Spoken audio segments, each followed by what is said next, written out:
Pleasant afternoon to all our viewers. We thank you for joining us. We thank you for your patience, and we do apologize for our late start.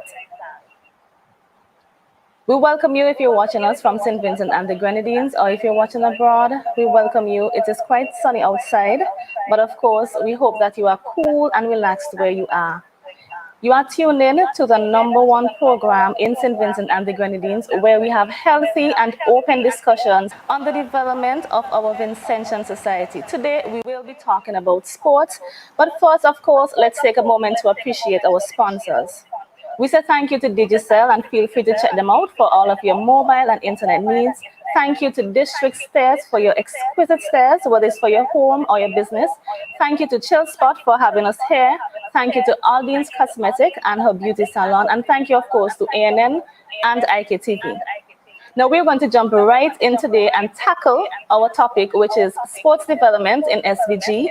Are we on track? And we have some professionals, we have experts in the field to talk to you today. Of course, we want to hear from you as well. Feel free to leave your comments. We will get to your questions and I will direct them to the relevant persons to respond. Please be patient. We'll have our main presentation and then we'll take your questions. I'm going to introduce you to our panelists. On my immediate left, we have Mr. Wayne Grant, and he is the second vice president at the St. Vincent and the Grenadines Football Federation. On my further left, we have Mr. Clement Burnett. He is the assistant secretary at the St. Vincent and the Grenadines Cricket Association. And to my right, we have Miss Charlene Wiley. She is the second vice president at the SVG Netball Association. Sitting right next to her is Mr. Chester Morgan. He is the technical director at Team Athletics. And we have Mr. Khalil Kato. He is a sports officer within the SVG Sports Department. Welcome, panelists. We are happy to have you. Thank you for being here. So we are going to jump right into our topic, and I'm going to ask our panelists to tell you just a little about themselves and how they've contributed to sports over the years in St. Vincent and the Grenadines. We'll start with Miss Wiley. Hi, good evening. I'm Charlene Wiley. I was mentioned before. I will have participated in netball and track in both primary and secondary school. So I consider myself a well-rounded sports individual. And I think that sports is life and that every young person should participate in sports. Very well, thank you. Mr. Morgan, tell us about yourself. Well, good afternoon, viewers. I'm Mr. Chester Morgan, capital M, please.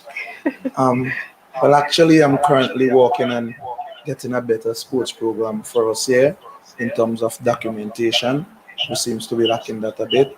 So right now, I'm really focusing on what can I offer myself to all the sports instead of track and field because of my expertise and experience abroad. So at the moment, I'm more stranded out to other sporting discipline rather than focusing on track.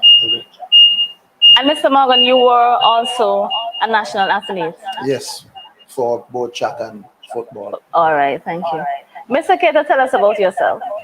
All right. Well, good evening, everyone.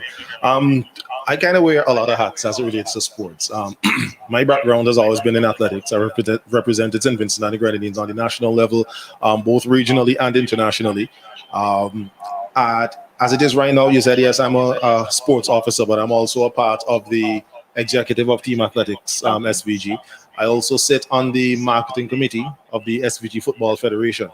And I'm also an active athletics coach here in SVG. So you really do wear a lot of hats. Yes, indeed. All right, and we're going to have Mr. Grant tell us about himself and how he has contributed to sports. Good afternoon, everyone. My name is Wayne Grant. For, say, 30 odd years, I've been involved in football. I have been a player. Now, to date, I'm an administrator who have the passion to really take football to a next level. Okay, thank you. Mr. Burnett? Yeah, good afternoon, everyone. My name is Clayton Burnett, and I am the Assistant Secretary for the St. Vincent and the Grenadines Cricket Association. I've been involved in cricket coaching since 1989 and been coaching female cricket predominantly since 2005. I have a very strong passion for the development of female cricket, and so I've been doing that. I also have a club that I coach, and in conjunction to that, I'm also the Windward Islands under 19 female cricket coach. All right. So there you have it. We have the experience of our panelists and how they've contributed. I'm also sitting amongst former national athletes. Unfortunately, I can't say that about myself, but I consider myself to be a national cheerleader, and I think that's okay. So I'm going to ask my panelists to tell us what really makes an athlete an athlete. Now, a lot of people say once you have the skill or the talent, you're an athlete. But being in the field with your experience training persons, I believe it takes more than just having the skill to be an athlete. So can you tell us what are the qualities that an individual must have in order to really be considered an athlete? And if they don't have it, it may make or break the journey that they have in sports. All right. Well, let me try to kick it off for you. um, the definition of an athlete more or less is pretty broad based, right? So I think you might have to ask, what would make a particular person a particular level of athlete.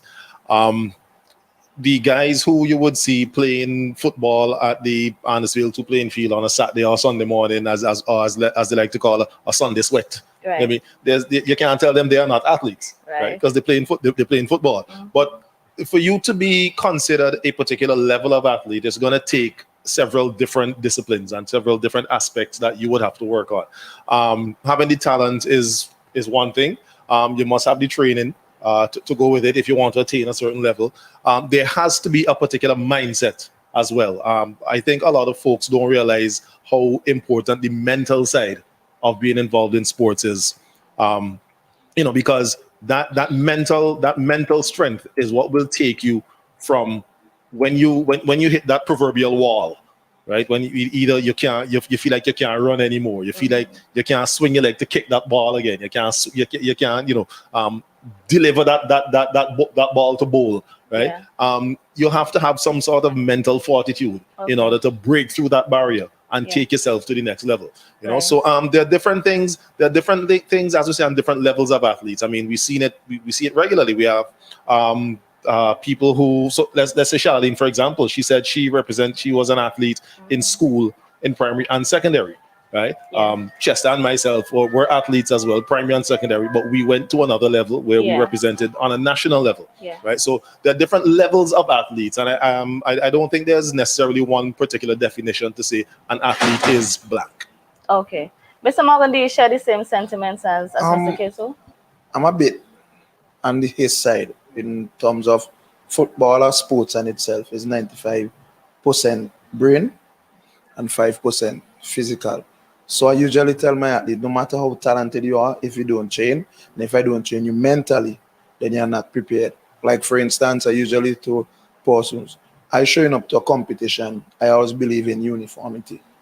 Other person may say, oh, it's just something normal, but it gives you a mental drive. It make you feel superior, which you need, right?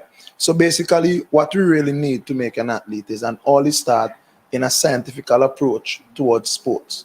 It's not just to say, okay, take the kids, square them on the park, let them run about.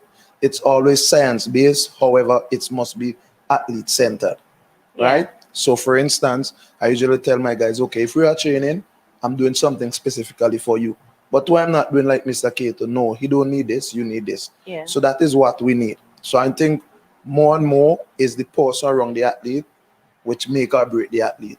The athlete has a part to play, yes, but the person who is responsible for the growth and development of that athlete is who is more important in the case I'm thinking about, right? So it's more mental, and you have to drive the mental into them.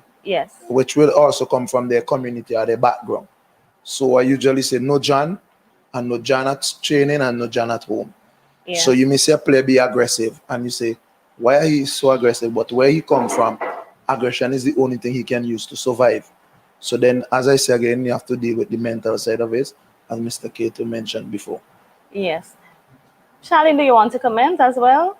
Yes. I look at sports as teaching children life skills. Yeah. Because sports is not just about going out there and performing, whether on a netball court or a football field or even on track. It's about having the discipline that you need, both mentally and physically, to perform at the best of your ability. Because sometimes you, as Chester mentioned, you may see a child behaving aggressive and you may think, that child is rude or they need to be disciplined. However, where they're coming from, that may be something normal to them, and that's what they're accustomed to, and that's what they know.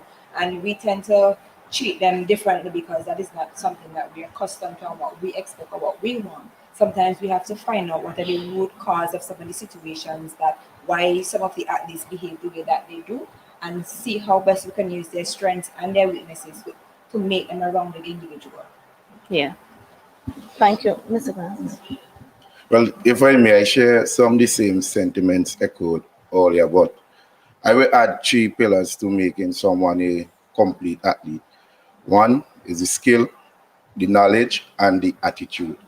Once someone possesses these three components, I think they can become a complete athlete much easier than if they only possess maybe one or two of the components. I think the three must play a pivotal part in one developing themselves to be a complete athlete.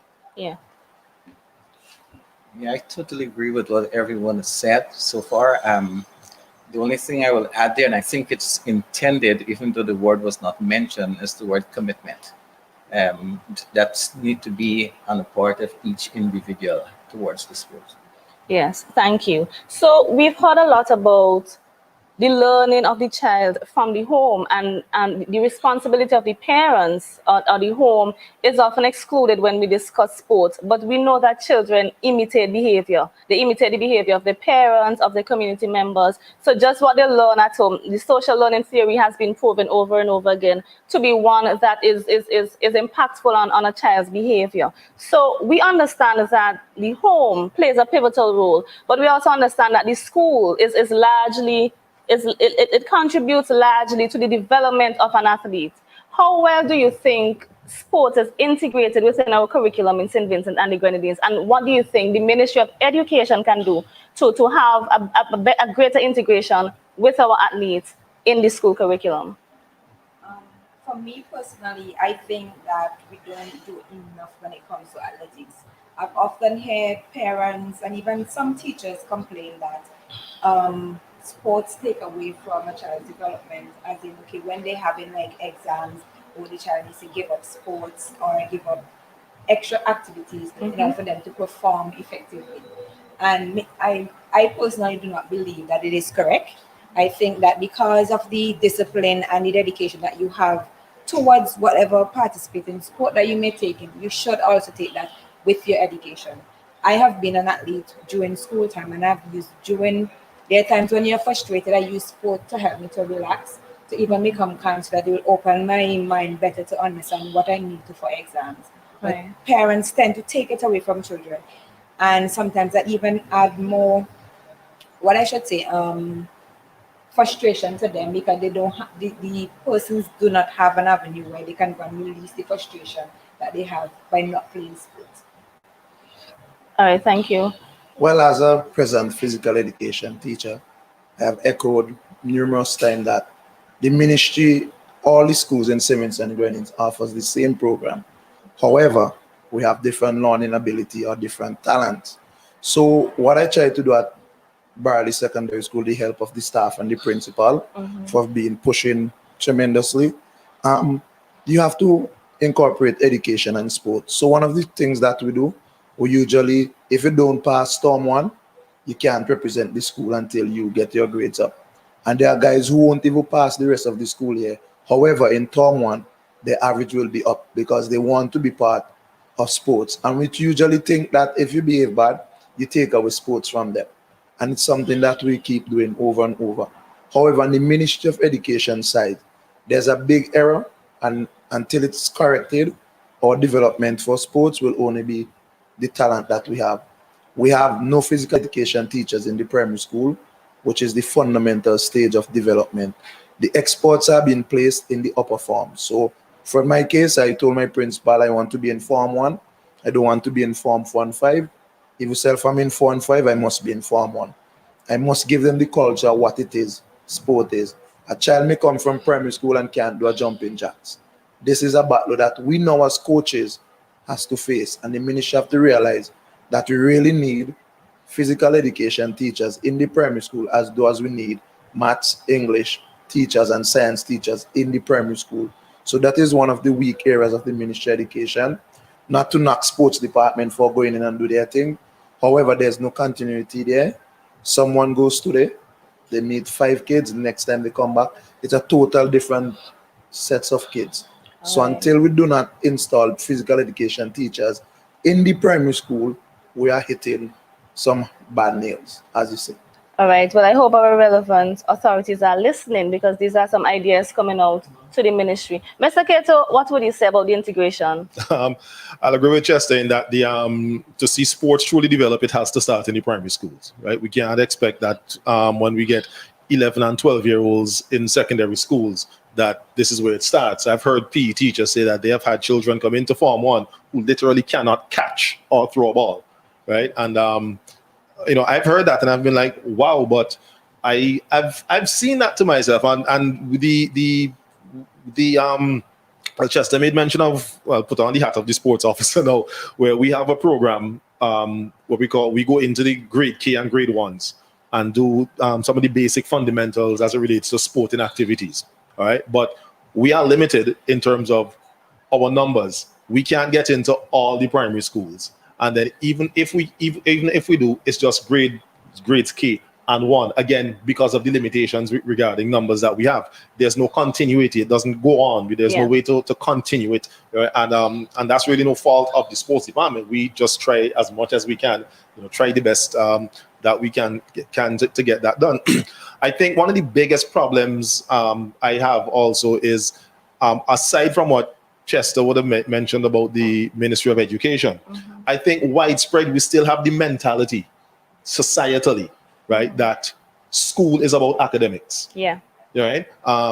You're going to school to learn ABC 1, 2, 3. Sports is exercise, right?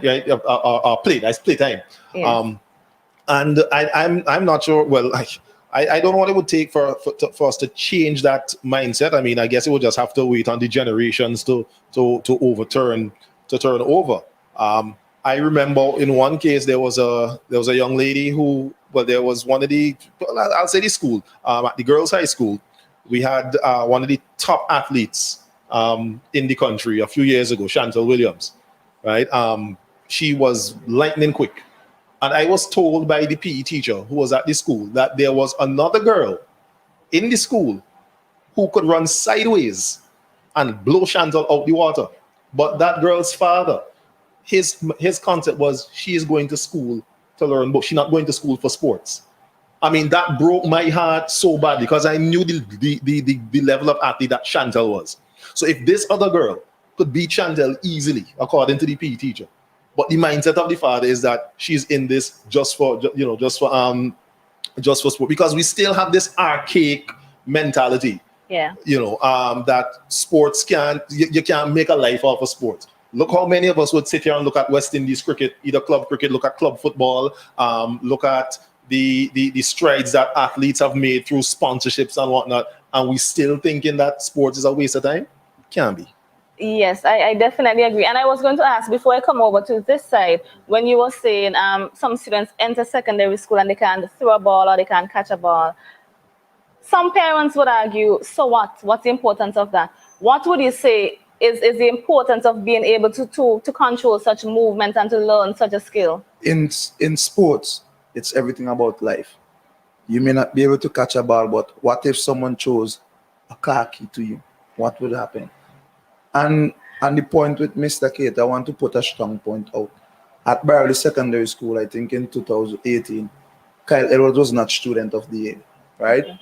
There was a next student of the year who is very intelligent, right, have a bit of basketball skill, but he's yet to complete university because the finance is not there from his family. Okay. However, Kyle has a degree. And I keep telling them that all the athletes keep getting scholarship, leaving those who we so-called, because there are only 5 island scholarship, or maybe 10, if my number, somebody may correct me. But but chances to go to university for free is the number outweighs that. So I'm thinking that we need now to educate the parents. Yes. Education is very important. Yes. And we need to form something serious because on a government point of view, sport is not on the stove. You people usually say on the back burner. Yeah. So until we don't have a national approach, nationwide, where we have policymakers and so on, instill that this must be happen, then it can't. So we have to look at solution. Yes, and just to follow up, I'm coming over here, but just to follow up on that question, yourself and Mr. Cato and Ms. Wiley mentioned some of the benefits of sports, and you mentioned specifically scholarships. Looking at the education system, do you think our athletes are prepared in such a manner to not just receive the scholarship, but to complete their education journey? Because we have seen instances where athletes were granted scholarships, but because they did not perform at a certain level for CSEC or they dropped out of school, they didn't get to use the scholarship. How well do you think we're preparing, or what package do you think should be given at school to our athletes, especially if we notice that they have learning disabilities or any challenges? Mentorship. In university at Venezuela, all the schools athlete, you have to go extra classes. They provide that for you. So if you're weak in an area, there's someone you work with one-on-one. They fit into your timetable. Right. Because for them, sports is very serious. Important, yeah. So I'm thinking that we need to have a different approach. And something that just happened, Mr. Cato came back from the NACAC under 18 and under 20 championship. Our fifth form student were not able to go because they have exam at this time. Right. However, on the Jamaican side and all the rest countries, they have exams, but they make sure to tailor something that when they return, they start their CXC level exam and does not miss anything. Yes. So we have to have again, from the government side, if the approach is not there, then we, the local ones, can take it seriously. Okay. There are a lot of us in the community who are fighting, biting tooth and nails, but you need the support. Because at times you want to give up, Yeah. but then when you look back behind your back, there's a new kid on the block. So that's what keeping us there. So, but we need that nationwide approach. Right, the support from the authorities. Thank you. Mr. Grant? Yeah, there's a big gap or big disparity between one saying education and sport, which I think they should have a marriage between both. Yeah. In the football world, a few years ago, they did a case study in Mexico. On the female aspect of football, and they realized that to have more female playing the football and to raise the level of female playing football in Mexico, they went back to the schools, and the federation there invest heavily into the PE program in these schools, and they didn't just focus on football. They look at other different types of sports. They look hopscotch, bunnings, Yeah. jumping jacks, and these things, because why? All these help with the mobility of a footballer Yes. and the feel of play. So, Will and Julie in St. Vincent, we try to go into the school from a football perspective to have female programs. We was doing it over the past few years. First, when we approach the Ministry of Education, one of the big challenge we got is that there will be loss of instructional time. And sports is instructions also, Yes. right? We have to say it that way. Because coaching is a come as an educator. Yeah. A coach come as an educator. So we imparting knowledge, but this knowledge we imparting now is for a special or specialized sports. So I see it as a way of means of really and truly that once we have sports as a strong part of our education curriculum, I think we will develop much more athletes to reach to the higher level. All right, I agree. Mr. Burnett? Right here, we have persons who were able to balance education and sports Yes. and are successful Yes. and are pretty much, I would say, icons in the country. So we Yeah. have examples right here. Right here. And this show that it worked. In addition to that, I've always marveled about the idea of where you have persons who like in the physical education department, who have gone and studied and come back and are placed into the secondary schools, in order wherein they should have been in the primary school to teach the fundamentals. And just to mention that, and that has always been one of my pet peeves as to why this is happening, because the fundamentals need to be in the primary schools. Yes. And that's why you find a lot of times when the kids get into secondary school, as Mr. Cato mentioned, they can't catch because the fundamentals were not there. Yeah. The drive was not there. I mean, the education, the motivation, in other words, to give them the tools that is necessary to say, you can be this, but you can also work with your education. And I think the ministry basically have some lapse in that area. Right. So we've identified some of the gaps and we hope that they can be addressed. We hope that there can be a marriage, as Mr. Grant said, between the education system and the sports department. Something, since I'm on this side, you mentioned training female footballers, and I know you said you have a passion for female cricketers, and we have, of course, our netballer here. Is there a difference between training a male athlete and a female athlete? Are there any challenges unique to a woman? Are there inequalities within the sporting division? Who wants to go first? If I may, from from the football standpoint, the female athlete, we really and truly is a lot more work you have to put in than the male. Okay. Because one of the things, while the male might have the opportunity to go on the road and play a little football here and the female doesn't really have that opportunity to do that. So dealing with females, we have to go right down back to the basic fundamentals of the sport. So this is why if we could really capture them at an early age in primary school, it will really help us with the whole holistic development of a female athlete. Yeah. Because really and truly, they do not have the opportunity as the male. Yeah. A parent might be a bit more easy and the guy leaving the house to go and play a sport rather than the female. Yeah. But it is a more of a challenge, but we embrace the challenge, and we have been doing a great work with female football over the past few years. Okay, understood. I think by far and large, there is still a mindset of a male dominance to certain sport in the country, and by extent, maybe throughout the Caribbean. Yeah. And as a result of that, you find getting female involved, it becomes more challenging. Yes. Not only that, to coach them as well, because there are certain psyche about female versus men. That is just nothing of their fault. That's the way they were designed, and that's the way you're made, and it poses some more challenges in terms of getting them and ready and coach and preparing them as far as sport is concerned. Okay, so we were hearing about the socialization of boys versus girls, especially in our homes, and we see that it impacts the child because, as you said, you would send the boy out on the park to get a sweat, but the girl has to stay home. And maybe there are reasons why parents are fearful to send the girl out, but I do understand it is as important as getting the boy to learn the sport at that young age, for the girl to learn the sport as well, because it makes it easier for the transition into the sport when they're older. Yes, Miss Wiley, what would you say about gender equality or gender inequality within the sports, or any unique challenges to women or to training female athletes that you have? I think most of the time, as the gentleman on your side will have said, is that you tend to have the males getting more opportunities than the females. And because of the fact that our bodies go through different changes at different times, sometimes parents, if you get an easier opportunity with girls whose parents will have played sports growing up, so they understand because they will have already experienced it.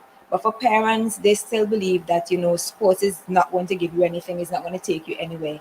But I have known, Chester will tell you that when we were going to school, we loved train together. And the competitive nature that we had, it makes us to be better individuals today. Because some of the training that they will have given to the guys, they tend not to give it to the females, because they will say, well, it is to build the muscles and the male, and you don't want females to look too muscular, but it helps to build your body mass to make sure that you can handle whatever is thrown your way. I've trained with males in table tennis, I've trained with them in athletics, I've trained with males in netball, and it helps to build your, what should I say, help you to build your technique, because Yeah. sometimes, for instance, in netball, when you have training, you have the guys and they sometimes tend to jump higher, or they even taller than you. So it helps to motivate you to even, try to get your skill and your training even more competitive, so that you could even try to jump as high as they are. So it Yes. shouldn't be seen as a challenge or as a competition, but it's to help you to improve on your craft. Right. And Miss Wiley, while you have the mic, we have seen a shift in the gender debate, or the conversation of gender within our society. And as of recently, we've also seen men playing netball. How do you think these men are received by our community? It is not received very happily, I should say. We still have a stigma that certain sports and discipline are only gender based. For instance, people still believe that women should not be playing football. Yeah.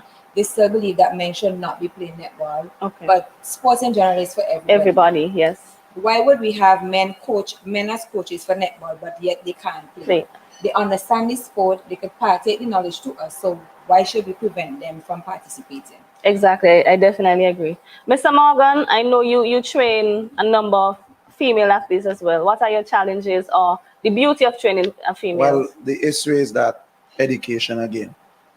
With the long-term athlete development pathway, from the age to 5 to 11, a girl is much more stronger, much faster than a male, than a boy. Okay. But because of science and because of cultural issues we have before, we think, oh, the girls are softer.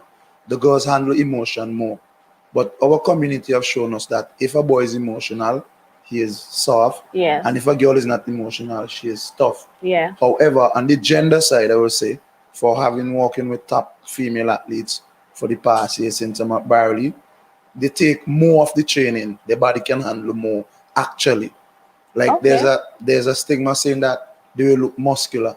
There are different training methods that you could do that I could get stronger without changing my muscle definition that much. Right. So again, is our education about what should be done with boys and what should be done with girls. So I could Definitely. use an example. My 100 female, my 100 male may do the same program. However, the rest period and the time may be different. Okay. And then parents always say, oh, they are going through their menstrual cycle, so they should not change. I'm happy when one of my female are on their second day and we have gym, because of the amount of testosterone that are released tend to get them much stronger. That is the window of opportunity for you as a coach, Right. to have a female doing weight. Okay. The first day, it's very dangerous because the hips are a bit opens and so on. But after it already started, you have good 6 to 7 days of working with them. It may sound wrong, but all my female athletes, I have their menstrual cycle right down, when they start, when it ends, because you as a coach have to go that in depth with female. Yes. And some things that I notice is a beauty to train females. They can help you with organization. They are very organized and they are stronger than you think. You may be Right. worried about, okay, we are not getting home the bus. No, we ain't worried, we wait till we call with mommy, we do this. We have to educate. I'm always saying that the Vincentian public, the educational part and training is missing, and it's not of their fault, because their parents will tell you, I'm not sending Vadisha outside, she have to learn to wash and cook, me and why Yeah. she bruise up she skin. Yes. However, a female at that age from 5 to 11 is much stronger than a male. The difference is a female develop quicker. Right. They develop much quicker. So that is the chance we have to incorporate females into your club. Yeah. If a female go through the same pathway as a male, she will be much better. Okay. Much better than a male at that age. So Wow. education is very important, and we just have to continue the fight of educating until we get the message across. Yes, well, I'm taking in the education myself because I'm learning a lot of things here, and I heard a lot of yes and over here agreeing with you. Yes, Mr. Kato, tell us about your experience with training females. I actually, what Chester mentioned was one of the first things that I wanted to say, where a coach has to know. Well, a coach has to know his athlete. Yes. And each athlete, you deal with particular athletes differently. So if I were a coach and I were training Chester and training Charlene, I would have to know them and know how each one of them would react to, to the way I say different things. Or so I would have to find a way if I want to get a particular response from them. It might take two different avenues or styles of delivering that, because you have to know your athlete, as I said. And it is important, especially as it relates to the menstrual cycle, for a coach to know, because, as I say, each person is different. I have known females who, when they go through their cycle, you would never know it, because, unless they tell you, Right. And then there are others who I would say, hey, you look a little off today, but in conversation and interaction, then you realize, Yes. oh, that is the case. They might be on this cycle. And I've also known some that during that 5-7 day period, you're not going to see them. Because I know cramps can be. I mean, cramps can be such a state where it's almost debilitating. So the athlete, the coach, must know the athlete, especially, well, if you're dealing with females in that regard. I think that is one of the major things for me, right? The attitude and response of the athlete, whether male or female, now, is dependent on the particular athlete. Yes. Because you will have females who won't have problems doing anything, where you will have some who will. But same for males. You will have some males who will have problems doing some things and some who won't. I think reference was made to having the girls out playing sports as opposed to the boys. And I know that I remember there was one athlete who I was aware of who had tremendous talent, a female. Mm-hmm. And I was told by her coach that her father was resistant to her training because he didn't want her around boys. Right? Oh, and I'm like, no. I mean, we all could know that the kind of road that where that is going. Yes. But the thing is that, and we know the society that we live in. It's not all peachy. There are issues that we have to deal with. But the thing is, we have to deal with them. We have to. We can't hide from the problem and just expect the problem is going to go away. Right? We have to. Solution based. We have to deal with the problem. Yeah. So I'll just kind of put it out there. If there's an issue at a training session where some of the guys or a particular boy is getting, passing his place more or less, or getting in a particular region with a girl, we can't. The parent can't just know I'm keeping the girl away. No, that's something. If the coach has to pick up on that, and he has to deal with that. Yes. Right. That young man has to know where the boundaries are.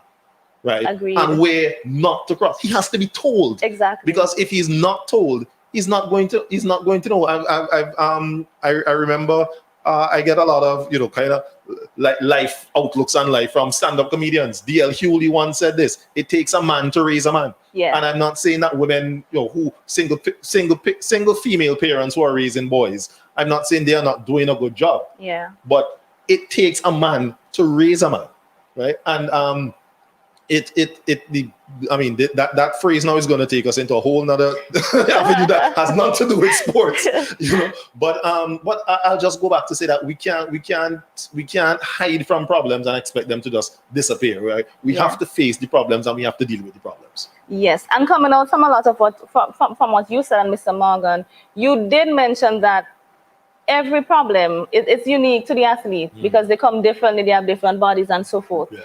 There are some fears that I've heard, even as a teacher, from parents. Oh, my child has asthma, keep them away from physical education. Or if my child has a certain disability, I don't want them to play any sport. What would you say about that? Again, it comes to knowing the athlete. If there is a medical condition that is going to seriously impact the child taking part in any sort of physical activity, well, all right. But a doctor, I believe, is the one who should make that decision. Okay. The parent can't be afraid. Oh no, the child have asthma. I've seen asthmatics, take part in sports. One of Jamaica's young and upcoming 400-meter runners, Christopher Taylor. I saw him run in Costa Rica recently. I had no idea he was asthmatic until I saw him run a race, and then somebody brought out his pump for him, and he's there taking. But this man running like a horse. I didn't even know he was asthmatic. So there are ways. Right, as Shani says, some people use it as an excuse because they don't want to, and I can understand the fears that, I've seen severe asthma attacks to a point where a child has to be taken from a sporting event by ambulance to the hospital. But again, there has to be some medical input from medical professionals if there's a medical issue regarding an athlete. Yes. All right. Well, on that point, I think two things could be done. I usually use experience to teach. So being at the Barley School, parent will come Mr. Morgan, Charlene in playing P. She has asthma. I say, the record holder for the school 400 was asthmatic. What I do, you have to educate yourself on how to deal with them. Yeah. So for instance, if I have someone with asthma, during training, I allow puff break. As you allow water break, and I tell them, anytime you feel in your chest getting tight, whether you're in the middle of the session, you don't have to ask an excuse. Take a puff and go, and then they get rid of the asthma. Asthma attack you when you're more unfit. Oh, right. If you gain more weight, it gets worse. So if you keep the systems working and functioning properly, you won't have that issue. We don't have that issue at Barley Secondary School anymore because parents don't come with it, cats don't work anymore. Also, persons sport is inclusive. So persons with disability, I find time to do something for them. Yes. So as you know, at our school, we have a female with 1.5 leg. I make sure that every physical education class, she do exactly the things that we are doing, but in a modified way, and make her feel happy. Yes. You know, I do things with her as I gave her the flag to carry at inter-school 1 year.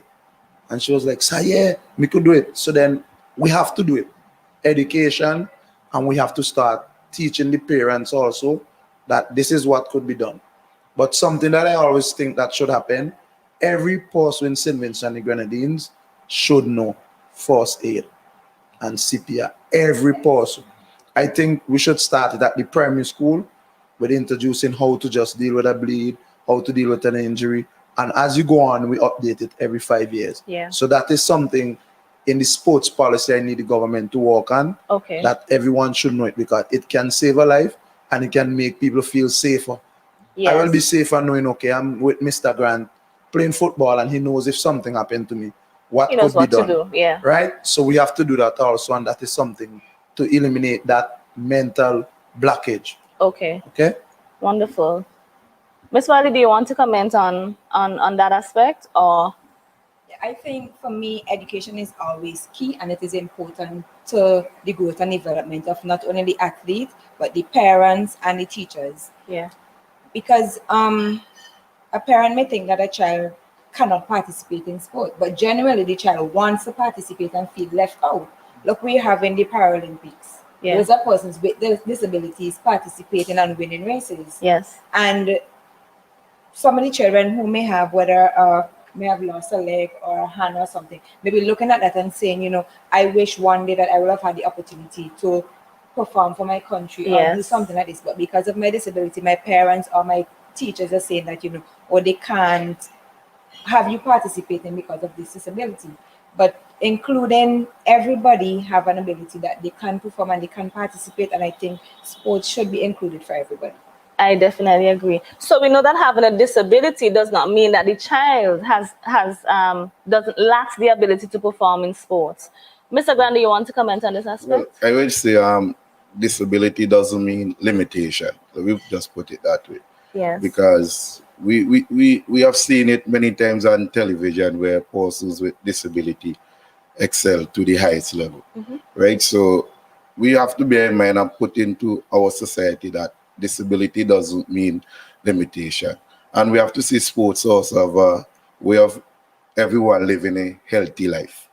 Right? I think if we see it that way, we will take away the stigma of saying if I have asthma, I can't run and these stuff.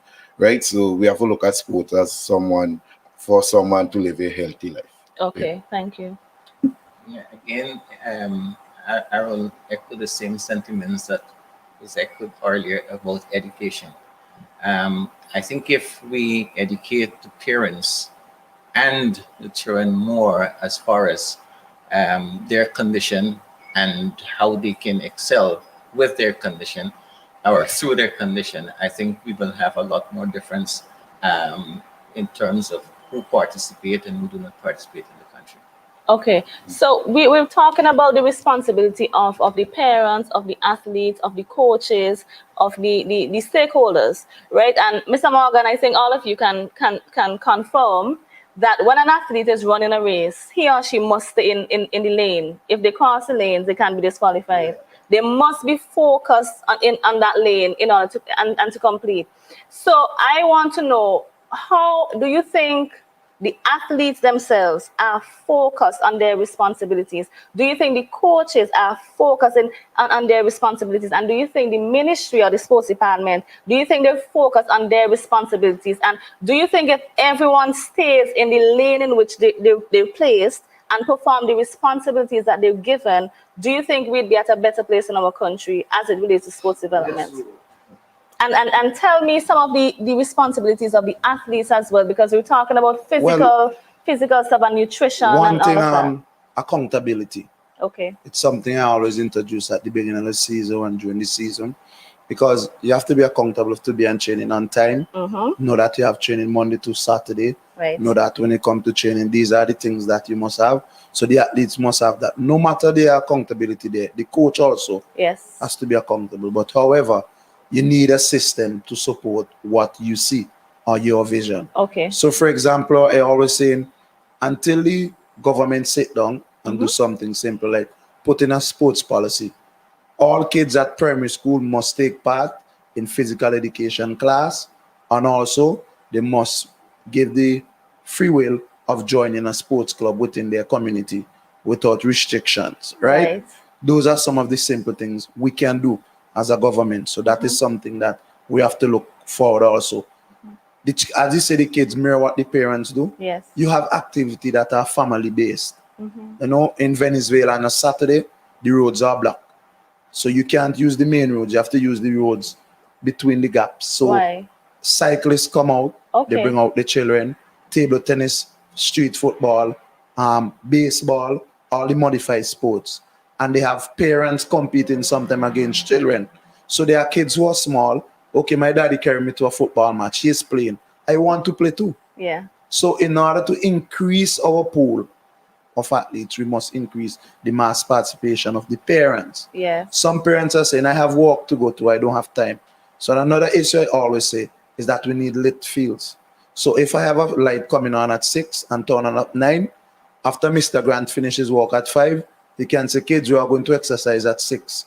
And everyone go and we have more active person, which decrease the medical bill for the government also. Yes. And the Ministry of Education point of view, you can't allow school to pick and choose if they want to be part of sports. Okay. Sports must be one of the pillars of the growth and development of a child. Yes. Their children usually come to school just for football. Yeah.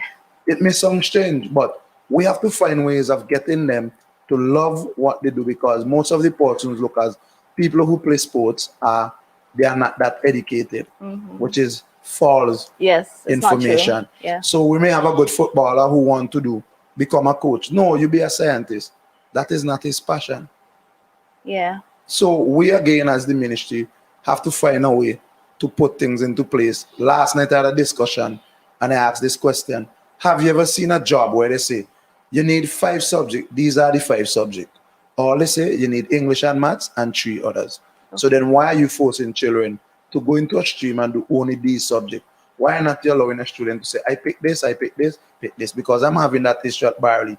Some of my top athletes can't have physical education at 4th and 5th form. And I believe physical education should be from grade K up until college level. You don't have a option to say, no, I'm not doing it. Right. Right? So there are things that we need, and again, policies must be put in place. Right. So we're hearing that everybody has a lane. The parents have their lane, the children have their lane, the schools, the teachers, the ministry, because we need policies implemented as well. And at the end, as it's a race, we all come together and celebrate the success. Right, exactly. Mr. Kato, before you touch on that point, I want to ask you, are there barriers that restrict the sports department from implementing certain policies? What are some of the challenges that the sports department, from a government standpoint, that you all faced in getting some things done? First off, is the biggest limitation we have would relate to the numbers of our members of staff, right? Okay. If I could do well, almost quote the director of sports, St. Vincent and the Grenadines has one of the smallest sized sports departments within the, if not the if not the region, at least maybe the Windward Islands. Okay. All right. So the numbers that we have, our permanent staff, the majority of our staff, is made up of persons on the yes program. Right. And whereas that's not that I don't have a problem with that. So they get to come in, they get to learn sports. Yes. If they are so inclined. I know that there have been persons who have been just sent to sports. Right. They didn't really have an interest in sports, but they send me here, so I come. Right. Right. So, but it depends on that particular person's how they will face a situation they're not accustomed to, which is why Charlene stole my little life motto, right? Sport is life. She knew I was going to say so she didn't say it early, so it sounds like I'm echoing what she said, right? But I've come to realize that sports teaches you how to live, right? There are aspects in sports where you can apply to your everyday life. You learn how to work with people. You learn how to work by yourself. You learn that no matter how hard you try, you still won't win. Yeah. You have to be able to deal with these sorts of things. Sports teaches you that. So the as I said, one of the biggest things is the limitation in terms of our staff. Staffing. Another one of the problems that we have is access to get into the schools. In terms of if we have a program or a project or something that we might want to implement in schools, we have to go through the Ministry of Education to get permission to get into the school. We know the red tape and bureaucracy sometimes that exists within a lot of institutions. Sometimes things can be time sensitive. Yes. So I'm just saying, if this is something that someone in the ministry doesn't really think their opinion doesn't think is as critical as something, then they're going to say, put that aside. I ain't going to worry with that, because they could go and do that, at our next term or whenever. When if we want to deal with something that relates to football is traditionally the first term of the school year. Yeah. Why are you going to push that back to the second term? No, it's pointless, because we missed the opportunity that we would have had.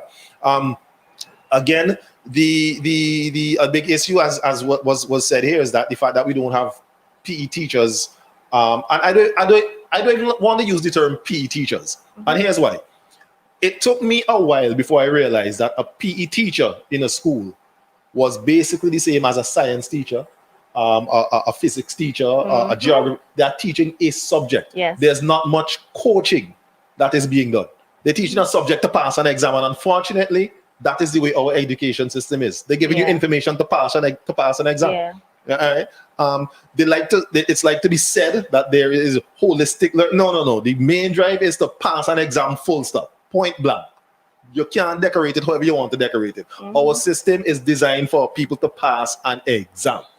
How we know that? Because look at the grade 6 students. As soon as you get to grade 6 now, same thing. All of a sudden now the sports start to ease out. Why? Because you have to prepare for CPEA. Yes. 5th form, the same thing. The sports have to ease out. Why? Because you have to prepare for CXC. 6th form, the same thing. Why? They have to prepare for CAPE. You want to tell me that throughout the whole school year, you have X's and you have end of term tests and you've been managing, but now all of a sudden this test come and everything now has to stop. Ridiculous. Yeah. All right. We have to be able to work along with it. Right. So the mindset that, as I say, I don't know what it would take to change that, but the mindset that holds academics at this higher standard and sports success as well done. I mean, every year when the CXC results come out, our newspapers are plastered with how many passes high school got, how many passes grammar school got, St. Martin's, all the top schools. Yeah. Every year, every newspaper has it. But at an inter-school, you get one page. Half page. And well, it depends on who they feature. Because if Yolanda breaks all the records, she might get a whole page. Right? But there's no focus and no impetus placed on the sports, the sports prowesses. I've seen, when I've been at the sports department, seen some football games where I know if it were in another country, some of the things that would have come out of the game would have been highlighted, maybe on a Right. front page of a newspaper, right? But here, all you get basically is the score, if you get that at all. Yes. You know, and I've heard a journalist say, I remember we had the meeting. Well, we had a meeting when it was it 2017 when we hosted Wimbledon Islands school games. So we had a preparatory meeting with the officials from the Wimbledon Islands here in St. Vincent because we were hosting it, and an invitation was sent out to members of the press to come and cover a bit of it. Yeah. Not a member showed up, not Wow. one. Wow. And when I made mention on that on social media, there was a member of the press who responded and said, "So you don't think people want to know the scores? No. Don't we know how much money Neymar get paid for his salary? And Messi, we know Messi on a 5-year contract and he's going to take a reduced. We know this, not football, but sports is not just about what happens on the field of play. Yeah. And I there are many, and I think that I don't. It's more or less a Pandora's box if you open that. When you really look at the different aspects that kind of go into what makes sports happen and what makes sports alive, you know, I think that the general public would have I don't want to say a rude awakening, but just an epiphany more or less, because I'm pretty sure that if us here as the sporting professionals were to really expose. When I say expose, it kind of make it sound like things being hidden, but highlight, all right, or bring to the fore some of the different aspects of things that happen. I mean, the general public would be like, wow. I mean, some of the things we said here, you were taken by surprise yourself because it was stuff that you didn't know. Yeah. You know, so there are a lot of different things. And I think that forums like this is needed more than normal. Yeah. Because it shouldn't just be for, I mean, kudos to Asbert News Network for, and Iktv for this conjunction and bringing this out. But we need things like this to be on every single media outlet, to be on every single social media platform, to start to drive it. Yeah. Right?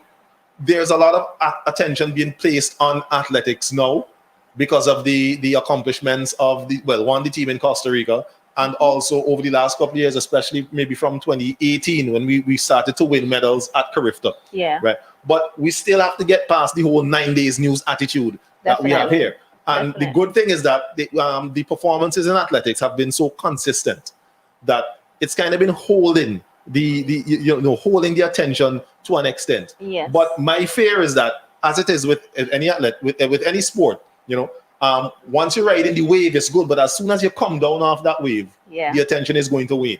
Yes. And Mr. Kato, because we're going to touch on some of the successes as well, because we want to hear of some of the great things that our athletes have done and even the sports department.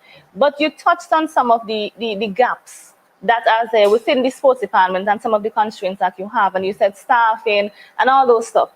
It makes it seem as if there is so much that is to be done. And it makes me wonder, do you think that the Ministry of Sports should be merged with other portfolios, or do you think it should be separate so that we could really centralize sports and focus on sports more? I think it could either be on its own, or if it is merged with something that has to do with the schools. Education. All right. Maybe youth. I believe, because I mean, all that is the foundation. That is where sports starts. Right. All right. We look at the successes that, all right, folks like Usain Bolt would have had, but all we see is when he runs and breaks the record, and we say, yeah, boy, but we don't know what kind of work Bolt has to have done, in the background that nobody's looking at. Yeah. Right. Support teams and all of that. So when we talk about the gaps that are there, we have to find of course we have to find a way to fill them. But when we look at some of the successes that have been made, it's a lot of things that happens in the background. And I think that if people got more involved to an extent, more than they are actually, and just waiting to see what happens, right? I must say that I've seen a lot of people have been more or less proactive in trying to find out exactly what's been going on with regards to athletics recently. Who is sending to the Olympics, who is on the team to Costa Rica, who is going here, who is going there. And it shows that the interest is there, right? And I believe that as a nation on a whole, we, of course, we all want to see St. Vincent and the Grenadines do good things, Yes. right? And once that starts to happen, we might find that people now start to really get involved and more involved to an extent, because I believe we have a mentality, a wait and see kind of approach, right? We, the 1, 2, 3, 4, 5 of us will be here speaking about certain things that need to be done in order to catapult sports forward. But the folks out there will say, all right, yeah, but let me sit back and wait to see it happen before I so we're gonna say we need the parents to come out and play a more active role. The parents are going to say, yeah, but let me see if it's going to happen first before I do it. Yeah. Well, it's not going to happen unless you do it. Exactly. You know? Exactly. So everybody has a role to play. I think that the merging of the sports and, as I say, sports and education has to be hand in hand. Yes. They should not be separate. Okay. Because schools, the way our sporting landscape is, school is where the base of the foundation of sports happens. Yeah. That is where you have the biggest concentration of children in schools. So you have to formalize the school sports system, and it has to go past just being one, physical education as a subject to pass for an exam. Yeah. And two, if football coming up, so organize the football competition, and then we just leave that now and go on to the next competition. There has to be further in-depth development to get this going. Okay, wonderful. Mr. Morgan, do you also agree that the ministry should merge with education only, if it should be merged at all, or should it be separate? I think it should be separated. I like you to use regional examples. I think we need a much more drive for sports.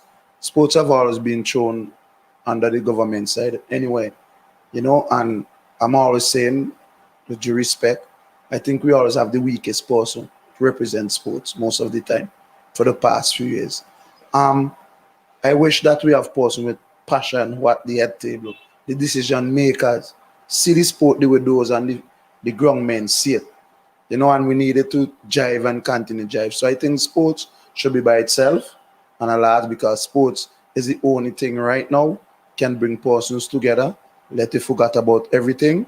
As the police in Layu say one time, when interleague football playing, football and the park in Layu, we lock up less persons. Because a man saying, this evening I want to watch my area play. And then there's a next area I want to get up. I think that in St. Vincent and Grenadines, all sports should squash these club-based persons from around all over the place and put it into communities or constituencies. Right. So there's no longer no Jobels, there's no Layu or Barley, and we will have a jive. Because, for example, the support that I get at Central Youth Secondary School from in Barley, when it comes to sports, it's amazing. Yeah. I could call a parents now and say, okay, we're gonna be late. We're out at the chat, the event started. Morgan, go ahead, you okay? Yes. Or when you have night sport, it was a fight. Then a lady at the age of 60-something stand up and say, my daughter used to run, I never saw her run.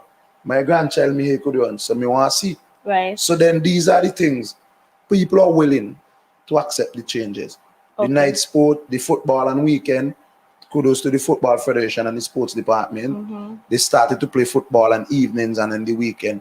And we had a game on Saturday versus Bethel.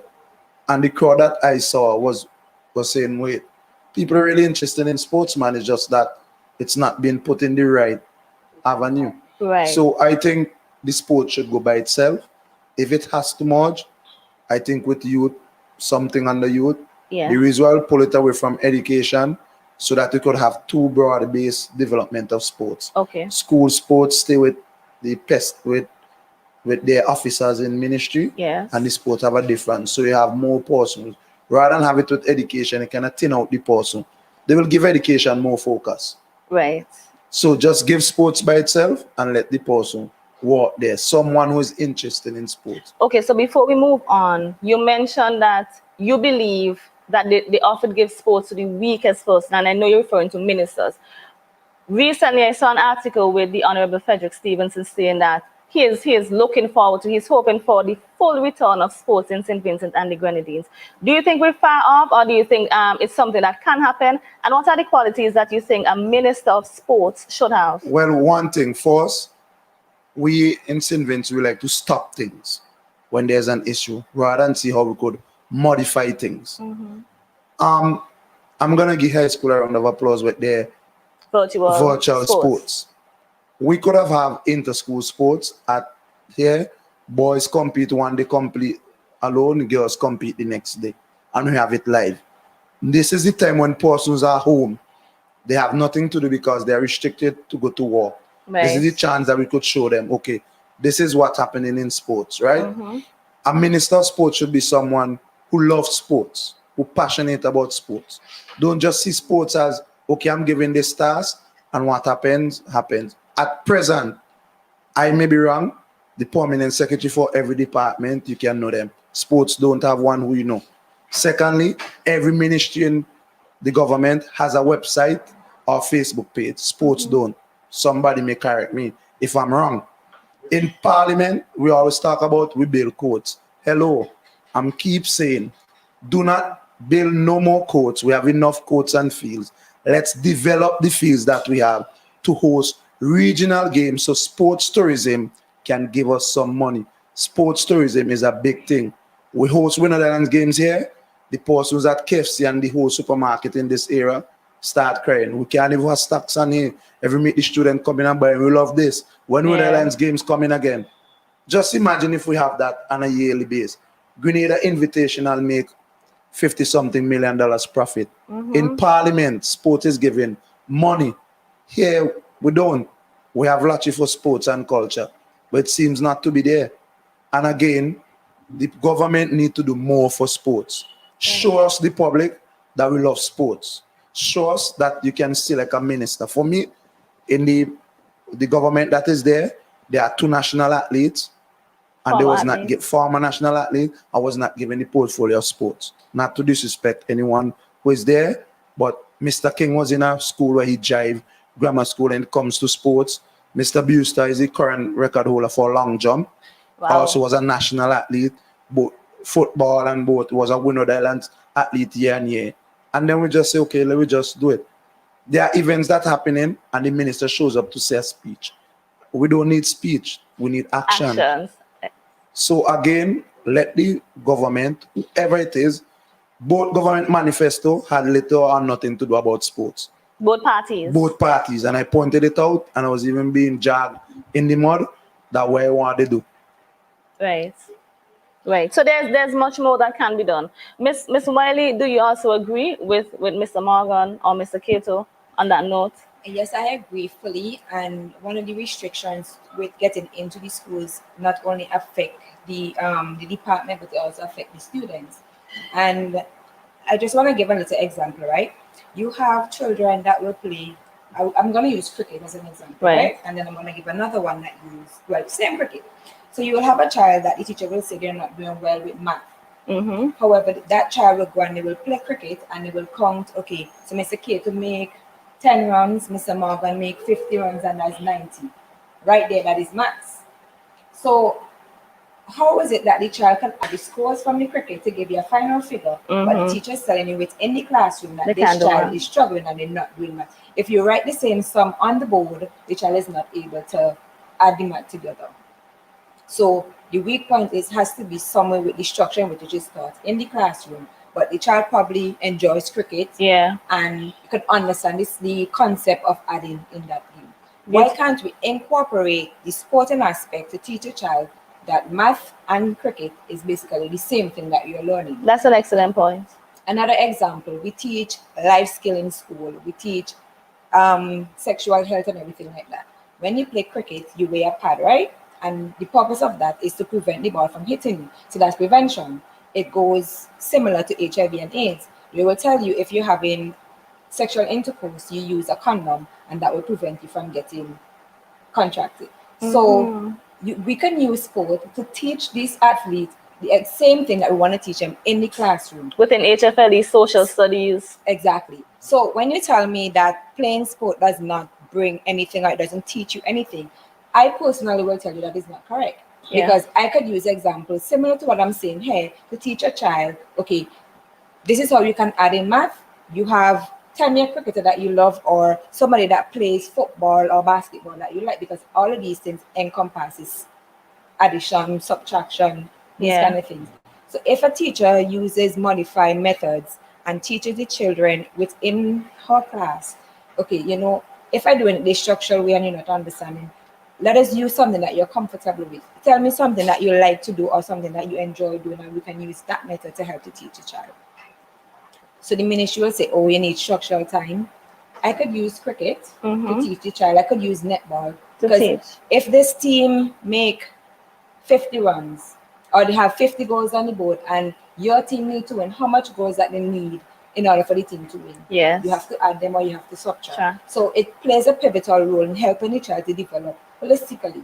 But until we look at sports and academics as they go hand in hand, And marriage. we have a serious problem and a lot of the children will be left behind. Right, I definitely agree, and that's a wonderful perspective. Miss Wiley, I want to ask you, however, we've seen a decreased visibility in netball in St. Vincent and the Grenadines. What are some of the factors that led to that, and do you think you would reclaim the visibility? What can be done to see netball out there again and to see it be taken seriously and be desired by persons? I think one of the challenges or issues we had was the grassroots level. And before netball, you will go to the different communities and you have the courts readily available to you. And you don't necessarily have to go to whether the sports council to get permission, because there's a court there and you get the different, you have like persons from the sports department, you may know, like for instance, Mr. Morgan is in Barrows, you will tell him, okay, we want to organize a program and get the young persons from the community to come out. We're going to teach them the basic techniques of netball and other disciplines, and you will get that happening. And then there are sort of restrictions on getting courts. You have a competing where football may want to use, because sometimes you have the footballers as well using the court for drills and different skills. But I think the basic thing is the grassroots programs you build from within the communities, you build from the primary school, come up, and until you get that, because I find that a lot of the young girls, when they get to like secondary school, Form 1 and Form 2, is about more getting to know their body, getting to know themselves, moving with their friends, a bit more style and comfort. Yeah. They tend not want to play sports too much, because when they were interested, there was the person there to kind of motivate them or encourage them to participate. But no, if you start from in the primary school or the community level where they and their friends could come and participate, it makes it a little bit easier for them. And it kind of, sports supposed to be fun. Yes. It shouldn't be something that you're forced into or you're pressured to participate. Once you're having fun and you're enjoying what you do, you tend to have more persons participating. Okay. So what we have started to do is that there is a lack of the amount of persons trained, whether to do coaching or umpiring. And since the pandemic, we have started to do that. We use the pandemic basically as a period where to train persons to deal with the governance of the program. We also Right. use that to do training for umpires and training for coaching, so that we have a pool of persons that you can now go to and say, okay, we're gonna start a grassroots program here, and we're gonna use this person. What you learn, you're gonna demonstrate it now by doing that to help to develop the netball within the various communities. Okay, wonderful. So we can look forward to netball being out there again. Yes. All right, beautiful. Mr. Grant, we've had a discussion, and I know you have remarks to put in to what has been said, even as it relates to the portfolio, and if it should be separate, if sports should be more centralized. What are your thoughts? I still believe there need to be a marriage with sports and education, right? Because the separation, well, presently there's a separation and it ain't working. Right. So I really and strongly believe that we need to have that marriage. But one of the main fundamental things that need to be in place, we need strong policies, Okay. right? And from the football standpoint, we have been working on a lot of policies to strengthen the organization. Now we look at our technical policy to help with the coach education, players education, our stakeholders, letting them understand the role and their responsibility to help develop the sport holistically. So I think once policies are in place and people are willing to implement these policies, our sport should rise and go to greater heights. Okay, wonderful. And Mr. Before we move on, recently we had Vince Heat representing us in tournaments, and I believe the tournament is still ongoing. No, no, not presently. Right now, we are in preparation for the female aspect of national duties. Okay, Yeah. but what we've seen so far in the games, a lot of Vincentians have been saying that they don't like what they saw on the field, and there has been an outcry that the athletes aren't prepared. And then almost immediately after, we saw a report and commentary from the athletes as it relates to the SVGFF's approach and how the athletes are being treated. What would you say about these concerns, and how do you intend to address them? Well, speaking frankly, I would say I won't waste much time on too much of negativity. I always try to be positive, right? When one is doing their evaluation, we must put all the dynamics in place. We are facing now with the COVID pandemic. We had a volcanic eruption recently, and I mean to say, just the effort of the federation putting in to have a team out there competing, one must at least give kudos to that aspect. We saw our neighboring country, St. Lucia, they opted to stay out of the World Cup preparation because they cited problems based on the pandemic. But we weathered the storm and we still try our best to have a team out there competing because, again, within 2020, there wasn't any sport being played in St. Vincent. There are a great challenge of getting players from overseas to come and represent because of quarantine. Each country have the different quarantine protocols and these things. So there were many challenges, which I think is a learning step for us as an organization because it is something that unique because it never happened before. So it is for us to just look at these challenges and put plans in place so that history won't repeat itself. Okay, and I know you said that you don't want to dwell on negativity, but do you think that the emotions of the athletes should be taken seriously, not as negativity, but do you think there's a conversation that must be had in order for them to feel a little better or to feel more valued by the SVGFF? Well, to be honest, your conversation was part of the whole aspect of preparation from the beginning. Because I must say, these athletes, they gave us a lot because since February of this year, a lot of them, we had them quarantined, taken away from their families, their loved ones, and they really and truly make the effort also to make sure that St. Vincent and the Grenadines got representation out there. But I mean, we say maybe in the end now, things becomes a bit more challenging because of the mental capacity of our players. So at least it became a stage where that maybe when we needed the dialogue much more, they choose not to really and truly have that dialogue. Because to be honest with you, when we saw the information in the media, it was the first time we had knowledge of such activities, Okay. issues being present, Okay. which the players and them they knew from before that they could have reached out to us and have these issues dealt with internally. Okay, I Yeah. understand. All right. Mr. Barnett, before we take a break, we want to hear from you and how you feel about the centralization of sports and the portfolio, how well we're doing and how we should go forward. You mentioned earlier about staying on track and Yes, staying in your lane. Now, if you understand the whole dynamics of an athlete staying in his or her lane, it requires knowledge, which will have come through practice. It requires focus and it requires discipline. Yes. These are things that would be imparted from the coaches, our coach or coaches, so that that athlete can be successful. In conjunction, there will be an end goal in the mind of that athlete. So all of that you can put together and say that the coach had a vision for the athlete. Now, if you take away the vision, you take away the focus, then you will have that athlete running all over, maybe Yeah. running off course and all those kind of stuff. I think the same principle apply to ministry. If you don't have a vision, as the scripture says, your people perish. And I believe that, I mean, I can see beyond a shadow of a doubt that they probably do not have one. But I don't see it. All right. I don't see it.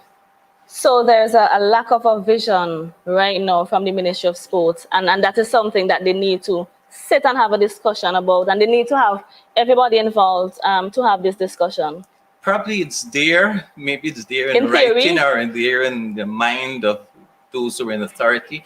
But like I said, You're don't not see seeing it. No. So again, we're reaching out to the relevant authorities. We need more policies. We need more conversations amongst the parties and to the general public and those who are involved. We'll take a break now and we'll get a word from our sponsors. We'll be right back.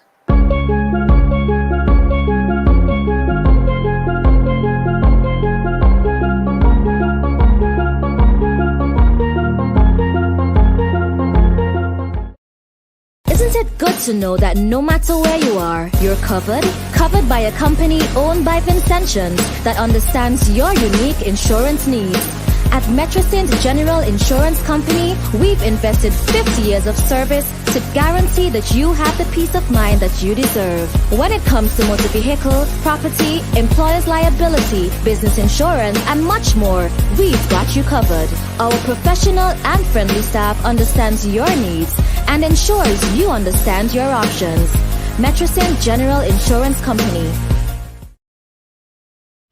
My Digicel presents HIT via How To. Here is how you can purchase a plan in the My Digicel app and get instant access to all of our apps. It's simple. Let me show you how. From your home screen, find the plans and bundles icon in the lower left corner of your screen. Tap it to see your available plans and bundles. You can choose between a Prime bundle with data and talk or pick a plan from the Available Plans tab. Find the plan that's best for you. Then hit confirm and you're ready to go. With your new plan, you may have access to more of our apps. Find them in the More from Digicel section and hit download for each of our new apps. You can also upgrade your current plan or bundle under the Active Plans section of your homepage. Excited to try it out? Download the My Digicel app today. My Digicel, better together.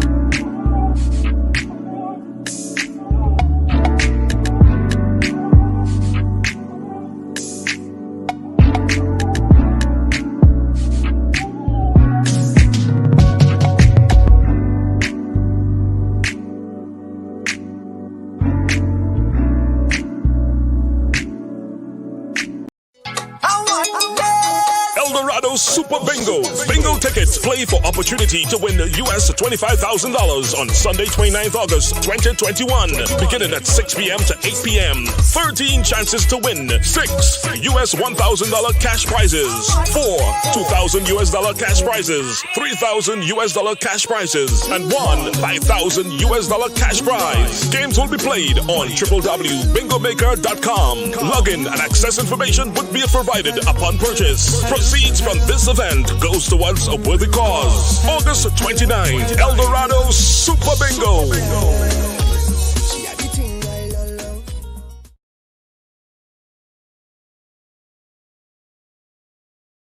We are going into our interactive segment just now, but I just want to ask one final question. We heard from Miss Wiley. She mentioned aggression, something that you normally see, something that sports can help to deal with, but parents often take the children away from it. Even around exam times when there's that anxiety, sports can help. But instead of letting the children play the sport, the parents normally say stay away. and it builds the anxiety. And we also heard from Mr. Morgan that there's an observation that the police officers have made when there are sporting activities, there is a reduction in crime, in criminal activities.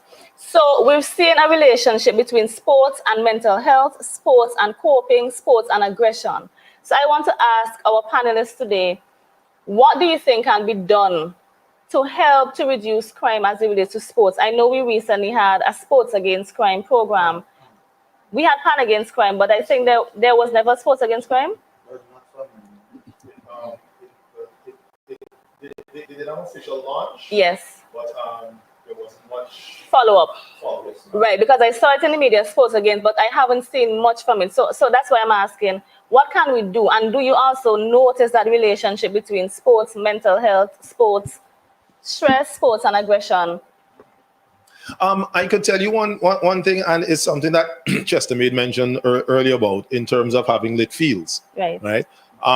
When on my way back from the airport, when I returned from Costa Rica, we drove past the Flow complex at Sign Hill, and there's an open area of grass, and there were lights on, and there were guys there who were playing football, right? So this was after 7 or thereabouts in the evening. When you fly over, or even fly over, I could say, well, I'll speak about Barbados because I know Barbados firsthand. You could see lit fields and persons utilizing these fields. Right? It's one thing to say, all right, we're building a court and have a hard court, but if it locked up one and then there are no lights and is a set of rigmarole to go round and go through in order to get the place lit. Yeah. And this doesn't have to be for competition. It doesn't have to be for the Netball Association to write an official letter to ask, please, for the use of lights, or for the Football Association Federation to say, we want to have futsal on this hard court. I say, open it, turn on the lights, let the random people who live nearby just go and use it. Yeah. All right. As we say, I think the general mindset is that persons believe that, all right, if people are occupied with sports, then they're not going to find time to get involved in other activities, which is true, yes. But again, as I made mention earlier on, because when you're involved in sports, organized sports to a level, you learn different how to deal with different aspects of life. Yeah. Right? I would also like to think that in these situations, even in the informal setting, you could find you could find more of a united move in that, to an extent, in that you may form little groupings, right? So that now all right, every Thursday evening, these set of fellas who normally might not have been interacting with one another and could very well have been involved in activities that would have had them pitted against one another violently. Right. Yeah. No, you have these fellas who will be like, every Thursday, me and Chester going down late to get a little sweat. So we see conflict resolution coming through as well. Right, of course. I wanted to take this little time out just to make a response to Chester and Mr. Burnett in terms of the sports department does have a Facebook page. It's out there. It might not be as active as ministry. Well, there's the thing. The way the governmental is set up, the entire ministry is made up of these separate departments. So I could speak from the sports department side, right? Now, from a ministerial standpoint, that is above my pay grade. As Mr. Burnett spoke about, some to an extent of the policy that comes from the sports department. This, I think, a lot of people, and I'm not saying that this is Mr. Burnett's standpoint, but a lot of people kind of look at the sports department or the Ministry of Sports as an avenue for development of sports, but development in sports rests within the particular organizations, right, that exist. The sports department's role is to help in any way which we can. So, for example, for the intersecondary schools athletics championships, the officials are sports department employees. Right? We are the ones who everybody is trained in how to officiate the event, and we officiate the event. We work along with the Football Federation for the football competition as well. the federation provides the technical officials, referees, linesmen, assistant referees. Let me get the terminology right nowadays, right? And same for cricket. But again, we act as support staff, right? For to help to get these things going. And it's just more or less of an effort to kind of ease the burden, if I could phrase it that way, on the particular organizations. Say that, all right, everything doesn't have to rest with you and your persons, because whereas the Football Federation might be the ones spearheading or driving the inter-school football competition in conjunction with the ministry, we would also know that they also have national football to deal with. So whereas Wayne is the second vice president, right? He now won't have to necessarily split himself between something that has to do with school football and then national club football, or because now the sports department is an avenue of assistance, more or less. So we are there really to support the different sporting organizations in getting the sports executed. Okay, wonderful. Well, just to add something, this again goes back to the government's seriousness of sports. You could never tell me that the sports department main motto is not development. If we are paying persons as coaches, there's a title or job description, a sports coach within the department. What the issue is they need to restructure the system within the sports department. I can show you how they can develop. Each person in the sports department responsible for a sport. Correct me if I'm wrong, right? That person within their community can be paid to stay within their community and help grassroots program develop and act as mentors to the different coaches within the community. Right. You cannot tell me you're being paid as a sport coach. That is the job description.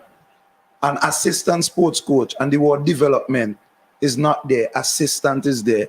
It have to be there structure. You have to rechange it. So again, as I said, in order for sports to develop, the first thing we have to do, restructure sports. Yeah. Secondly, create or modify a sports policy with 5 pillars. Participation, which is for getting people to come into sports. 2, elite performance, which is the high level. How do we support them? Do we create national gyms? Do we create national mentors? 3, coaches education. Netball is one of the sport without a coaching structure program. Okay. They probably recently introduced it. But you cannot have a sport growing if you don't educate people about the sport. I am playing netball. It necessarily does not mean that I can become a coach. Right. So if I have an education structure, which is sports education structure, so those are 3 pillars. Then we have one where we can say health and wellness. There are persons who may not want to play competitive sports, yet they want to be part of the sport. So for instance, we may have a 10K, but within that 10K, there's a 5K walk, or there's a daughter and a father event. Father's Day, usually be in Venezuela for Father's Day, they may have a Father's Day challenge. You and your son raise a ball together. It may sound as trivial things, but it goes a long way. It gives fathers a time to be a father.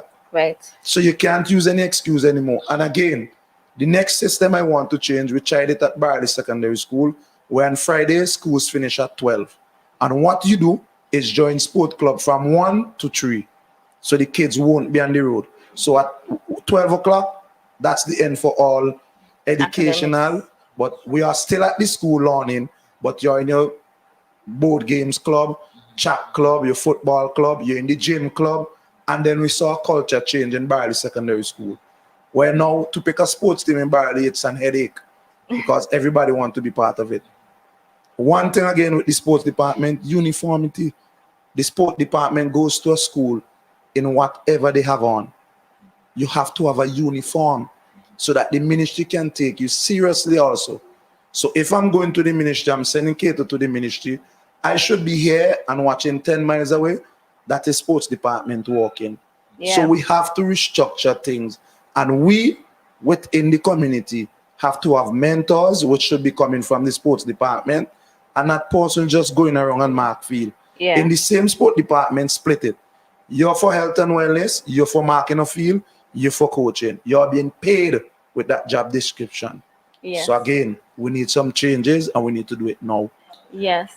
Miss, and that means that they need to practice what they preach. If you're saying that sports is serious, dress and have a uniform just like we require from the athletes and show that it is serious.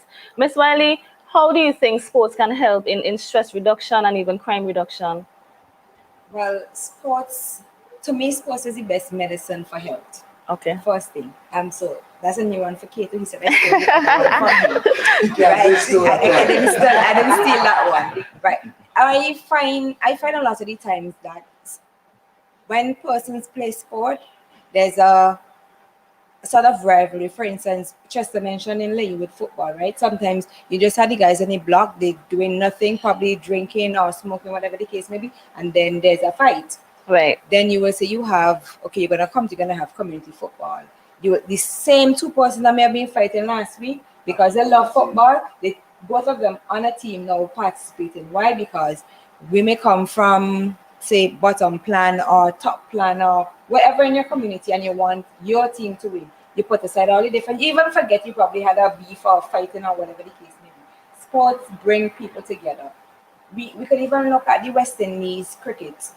Some people say West Indies cricket now is a pain to the heart because of sometimes you're not sure what's gonna happen next. 1 minute you see the guys playing and it's like, yeah, we're gonna win this match, and the next you can't even blink and the game finish and we lose. so so sometimes you have to look at the things that bring people together, and I find sports is the only thing that bring us together, not only in our country but regionally and internationally.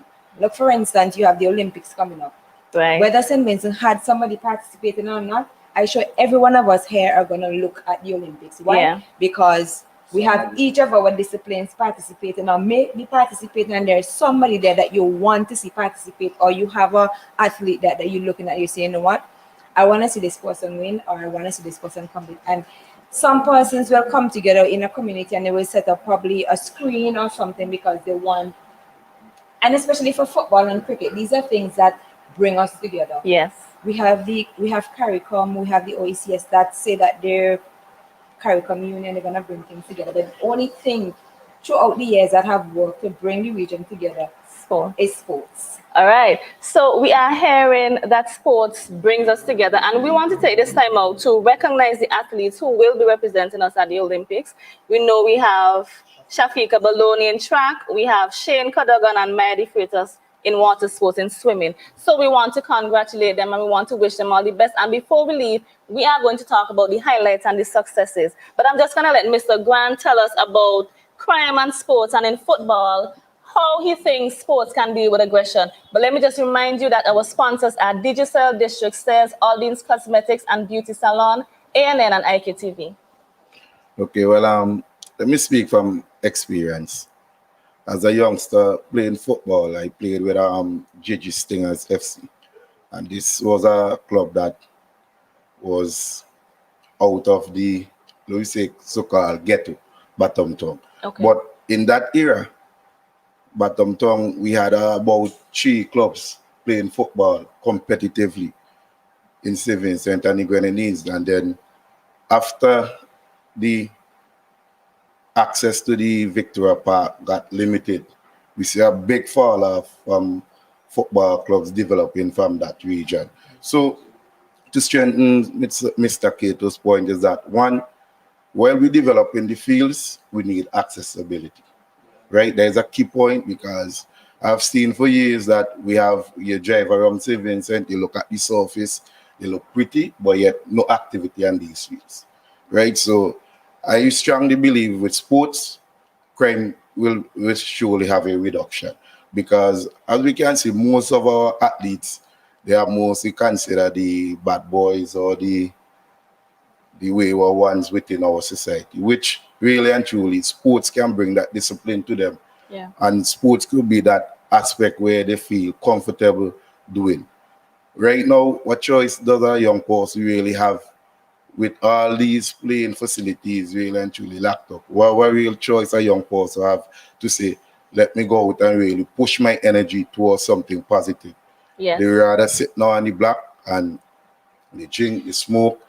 Over the years, we have lost great footballers due to the aspect of they smoking marijuana, they consuming a lot of alcohol. So it's really and truly shows that we have a lot of work to do to try and bring back football active in St. Vincent and the Grenadines and sports in general. Because earlier, my friend there, Miss Wiley, with netball, we saw a great fall off with that also too. So it has to be a holistic development where everyone put their hands in and make sure that sports rise back to where we were before. And it can happen. It can happen. As I mentioned before, we just need strong policies and we need people who are willing to implement these policies. From a football standpoint, I think one of the great aspects where we have suffered for years is that there wasn't this bravery of implementing policies, right? In the football world, we have politics, the football politics, but yet we have the development. And I think for years gone by, the development have been stifled by the politics of the football. And we need to eliminate that aspect and start focus more on development. For every year, I could go back as to 2003, right? At that time, it was the Honorable Mr. Sinclair Leacock. He was the president of football. They had a development plan from 2003 to 2007, right? Where did they implement that plan? These are the questions we should be asking each other. So today, we still face with the challenge of, yes, people saying they have plans, they have policies, but are they willing to implement these policies? And I must say that this executive presently, we have taken a number of steps in at least starting to with the implementation of policies, starting to professionalize our sport. And when we speak about professionalizing football, we're not just looking to the on the field of play, we're looking at off the field also, administratively. So we have already gone through some exercise where that we had a consultant, Dr. Allen, where the secretariat went through some training procedure. She developed some policies for us to help strengthen how our secretariat perform on a day-to-day basis. We have also accounting policies. These are policies that we already adopted and implemented. Right now, we are working on our technical policy, which by ending of this month will be made to our affiliates and all our stakeholders so that everyone can understand their role and their responsibility in the holistic development of the sport. Far too often we hear in the cry that it is federation alone should bear the weight of development, but it is our stakeholders. But I can't know my responsibility unless I'm seeing it or someone educate me towards it. Right? So what the drive we are on now is to make sure that our stakeholders understand these are our policies, this is your part, this is our part.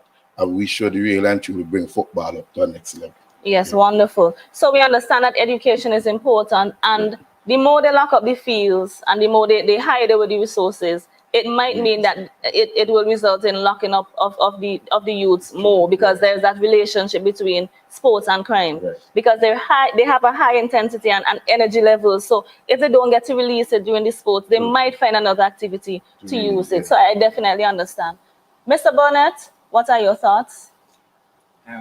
Just recently, I just completed a workshop on self-care. And the idea about it is about people caring for themselves during challenging and stressful times.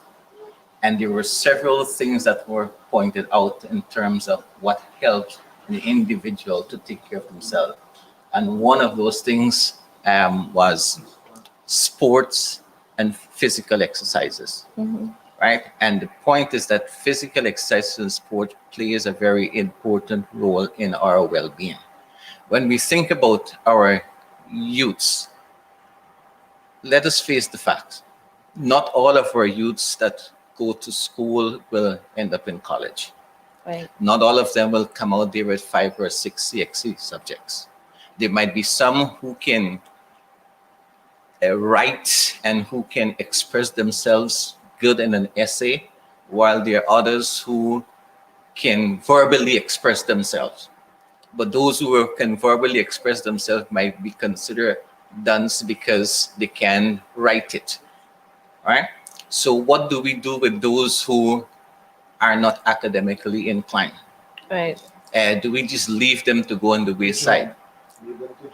Right? So there has to be some way that we can channel them to something positive. Yeah. And I believe that's where sports come in.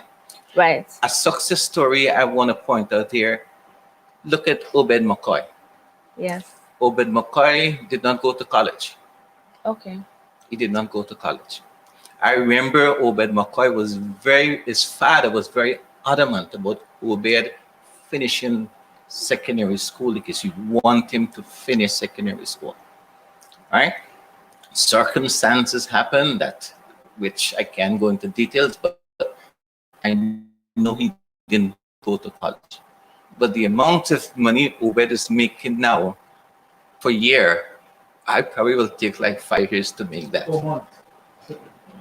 Right? I will take maybe 5 years to make that. So this is an example of somebody we could have just cast him aside. But with the help of his father, because his father was very instrumental, you had persons in the cricketing fraternity, including Dylan Butler, I must give credit to, who was very much instrumental in helping and guiding that young man. And look where he is today. And you think about the amount of young people. St. Vincent, there's no lack of talent in St. Vincent. St. Vincent is saturated with talent everywhere in every department, right? But we need some sort of mentorship and guidance to channel those who are not academically in line through the path of sport. If we don't, then we're going to see the escalation of crime and violence. All right. And to pose one of the questions from the audience to you, since you're speaking about that, should our schools, this is a question from RXA Warwican, should our schools, primary and secondary, not be set up to be the academies we need to develop our sporting culture? With the exception of athletics, do we think the clubs are focusing enough on youth development? It's difficult for me to speak for all clubs, right? I think within cricket, there are some clubs that are focusing on youth development. There are others who are basically have their traditional setup, where you have these old guys that will continue to play. Right. I know, however, from the Cricket Association perspective, and we've got development programs like an academy. We have 2 programs that are coming through the West Indies Cricket Board that's primarily for primary schools to develop cricket in the schools so that the youth can get an opportunity to channel themselves in a path that they desire, whether it's cricket or running. But you're giving them something, you're giving them an alternative or something that they can work with alongside their education so that they can follow a dream path. Okay, wonderful. Another question asks, is there a sports psychologist for soccer? Or Mr. Morgan, you want to comment on that? Yes, I've been saying for years, from as far as Sandy to Peterborough secondary schools, all the schools are offering the same thing. Okay, yeah. There's no difference. So I've been saying for the longest while that in each constituency, you can have a sports/skill-based school setting. So we have to have that. Secondly, our main issue, and it has been doing in different sports, when I became the technical director of athletics, this is one of the first things I said. In football, we have youth competition. We don't have skill-based or technique-based competitions. However, because the coaches know they want to win, they just pick the guys who are stronger, bigger, and let them play. But if you go on a skill base, so today we're going to have a dribbling challenge as a competition, passing and control. You bring your best 10 kids, and this is the way forward to go. Then you will see a different approach towards sports. We have kids in athletics, where it's a competition where you judge them based on skill. So how quick do you go over the hurdles? What are the techniques? You get points. So our coaches are mainly based on looking at that when developing our grassroots things. So netball can have one. We are doing a shooting challenge, a pass challenge, a catch, stepping challenge, or whatever. and then we'll see a highlight in the rise of each and every sporting discipline. So Agreed. we need to change the competition format. Secondly, we need to change the school's formats. Right. Because there are persons who I know, if they are focusing on sports and maths and English and a science subject, they will do much better. Some of our students cannot handle 12 subjects. Some can't handle 8. And all you need to go forward is 5 subjects. But we are setting the bar so high that they are crushing it before they even get a chance to be successful. And there's a saying that teachers use, all you study is sports. And I have a saying that say, all you have to do is pay the bank for your student loan, but we don't. Wow. All right. Thank you for the commentary.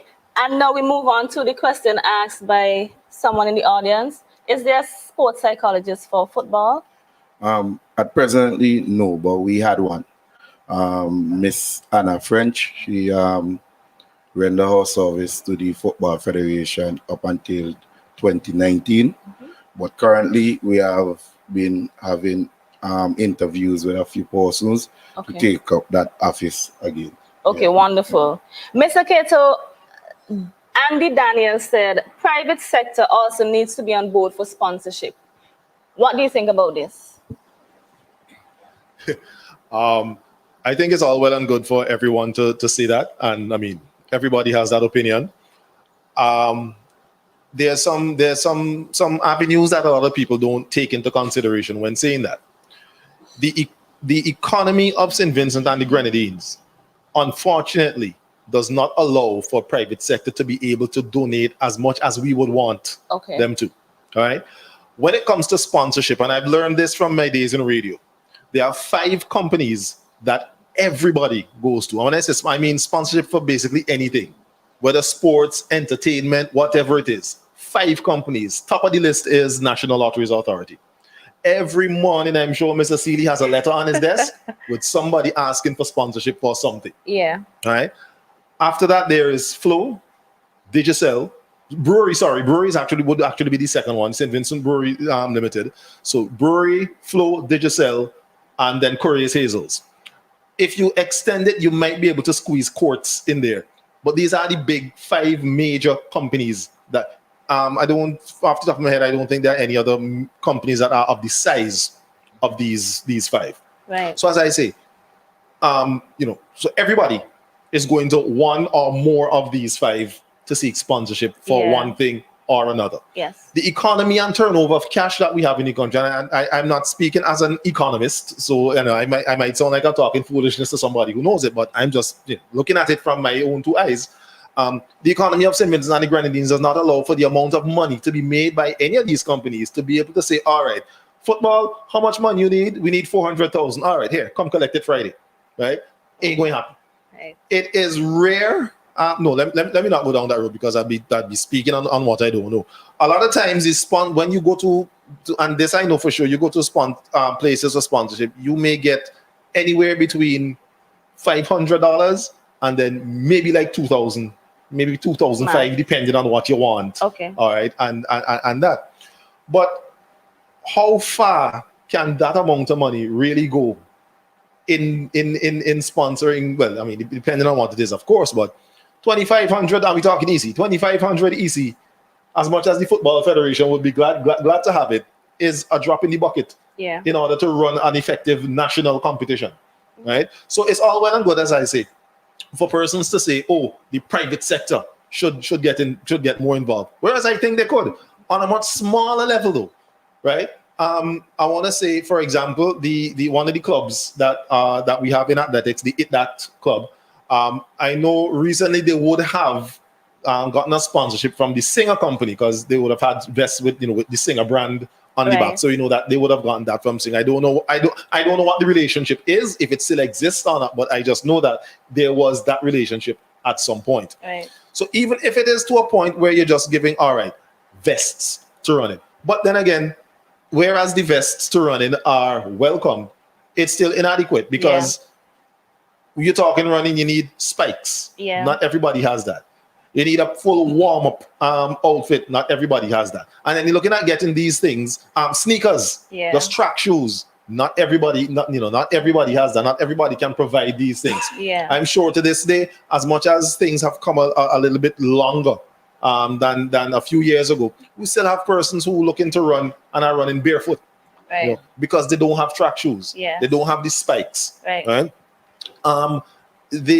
So as I say, it's all well and good to put the blame on the private sector to say we need sponsorship for these sort of things.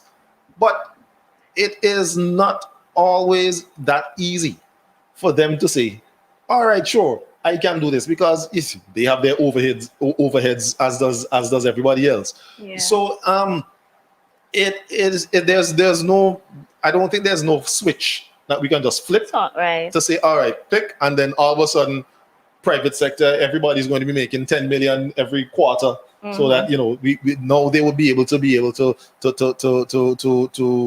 give or to sponsor in ways at which they could. I have known persons personally who would like to, have said how much they would love to get involved in some sort of donation or sponsorship, but the economic landscape just doesn't allow for them to be able to make the amount of sponsorship or to sponsor in the amount they would like to, or even in the amount that would be asked for. Right. All right.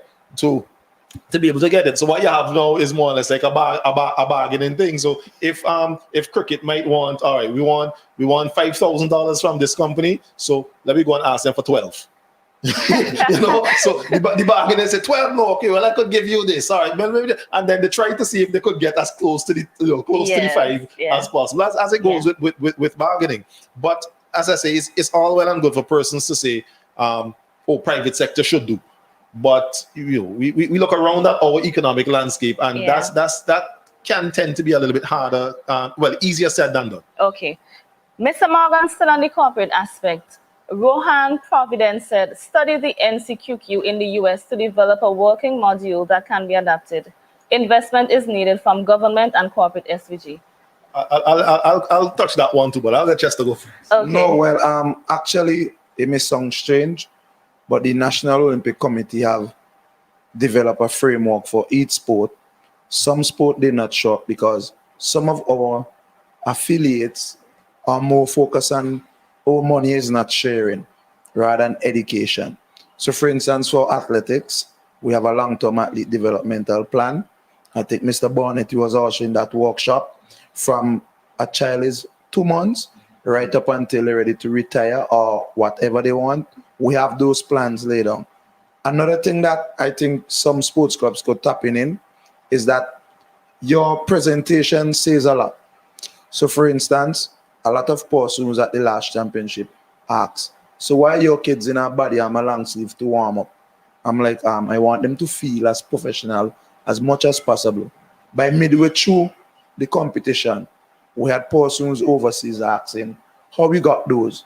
We use money from our pocket. Okay, next season, we will go to a cheap store and get them for you. So, Mr. Kato, I know, yes, sponsorship don't have to mean financially. Giving a water bottle goes a long way. Right. So these companies, I know everybody going at them from working at CDC, they tell you that flow is overload. But however, when I'm watching around the Caribbean, for example, Jamaica leagues and so on, flow is heavily involved. Digicel is heavily involved. If we take sports more seriously and say, these are the mileage you can get, this is what I'm going to give, because I'm not sponsoring you if I can't get nothing out of it. Right. So if we don't put the brand there, then we can't get the sponsor. So the branding must be there. We have to invest money to make money. So, for instance, we may say in athletics, as I tell Mr. Kato, the first time I get there, I say, there will be no coach who will be leaving St. Vincent and the Grenadines without a button short, a Oxford short, a Jess pants, and a Jess shoe. They will not board any plane or any athlete. Right. Your presentation, it may seem like something normal now, but somebody will see it and buy into it. So we have to show that we are serious. If we are selling a building, you can't leave it with grass and its roof and like that. Nobody will take it seriously. You have to make it presentable to do it. And also, as I say, we need to be more aware of those organizations in the diaspora who can help us. We have to start to think about them. Right. Right? Right. And that was supposed to be NCAA. I think I said something else. Yeah. I think there's an aspect of the way the NCAA operates that a lot of people are not aware of, right? A lot of the finances that comes from the NCAA comes from comes from their booster system, in that past students or alumni who would have gone on and are making hundreds and billions of dollars in whatever successful field of work they're in. They now come back and donate back to the schools. It's the same thing that happens in Jamaica. You know, a lot of times questions are asked, how come our school and we watch the schools in Jamaica? And because they have an old boy system, which is the same thing, the past students or the alumni who have gone on to be successful in whatever way they have been. And then they now turn back and donate to the schools, in that manner. How many alumni here in St. Vincent and the Grenadines say that, oh yeah, man, definitely I will give how much? I mean, not that they don't want to, but how many have gone on to be as successful as, I mean, we probably can't really compare the two, because we're looking at three different landscapes: the US, Jamaica, and us, right? But that booster system, that alumni system, is what is one of the driving forces behind getting these schools to be, as Chester says, uniform to the way, to the way that they look. I remember when I was in college, our school colors was orange and purple, and we had some orange sweatsuits.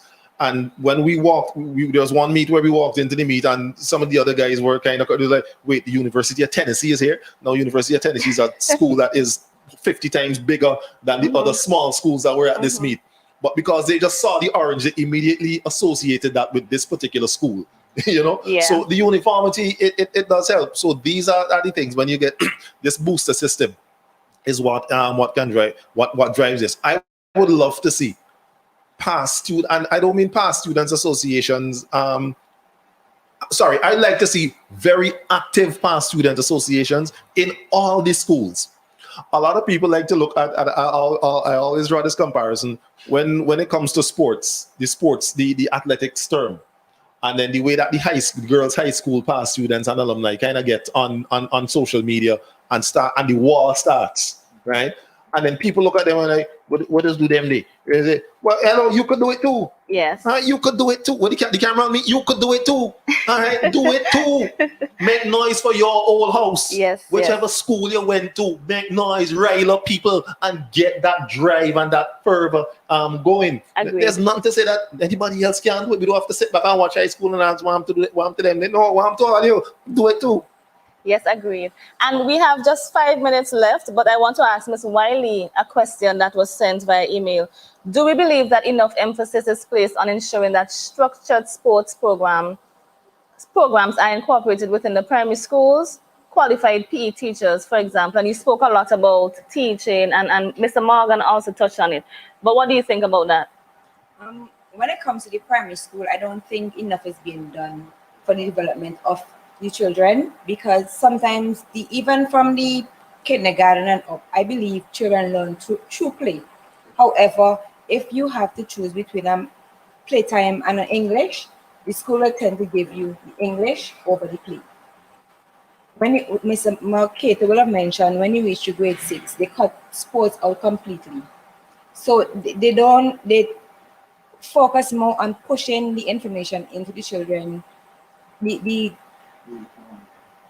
root learning, so the English, what they need to learn to pass the exam. So when children now get to secondary school, Form 1, sometimes they struggle because they're not accustomed to time manage with sports and the academics. So it puts a burden on them, and then they go home and they complain, oh, Mr. Morgan want me to do 50 jumping jacks in school. We never used to do that, and I don't know how, and it's a burden and it's stressful. So I think we need to start from the grassroots level, from the primary school, teaching the children how to cope, the coping mechanism, how to manage sport and the everyday. Look, simple as last week, and I was looking at the athletics in the US. I saw a 5-year-old break a national record, a 5-year-old for a 400 meter. Hey, I don't even think they allow 5-year-olds to even run 100 meters in DC.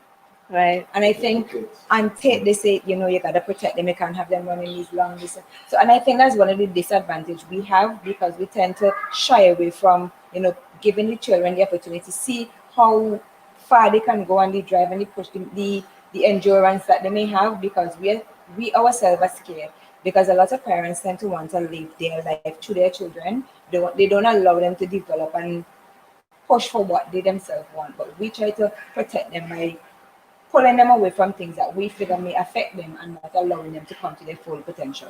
All right. Thank you. Mr. Grant, I want to ask you this question. I was also emailed. Can you clarify how funding is supposed to go? Is the association responsible for the maintenance of an athlete in training? And explain where or what exactly fundings from IAAF is? So that's what is going to Mr. Cato. But talk about the clubs. Are clubs supposed to financially maintain the athletes?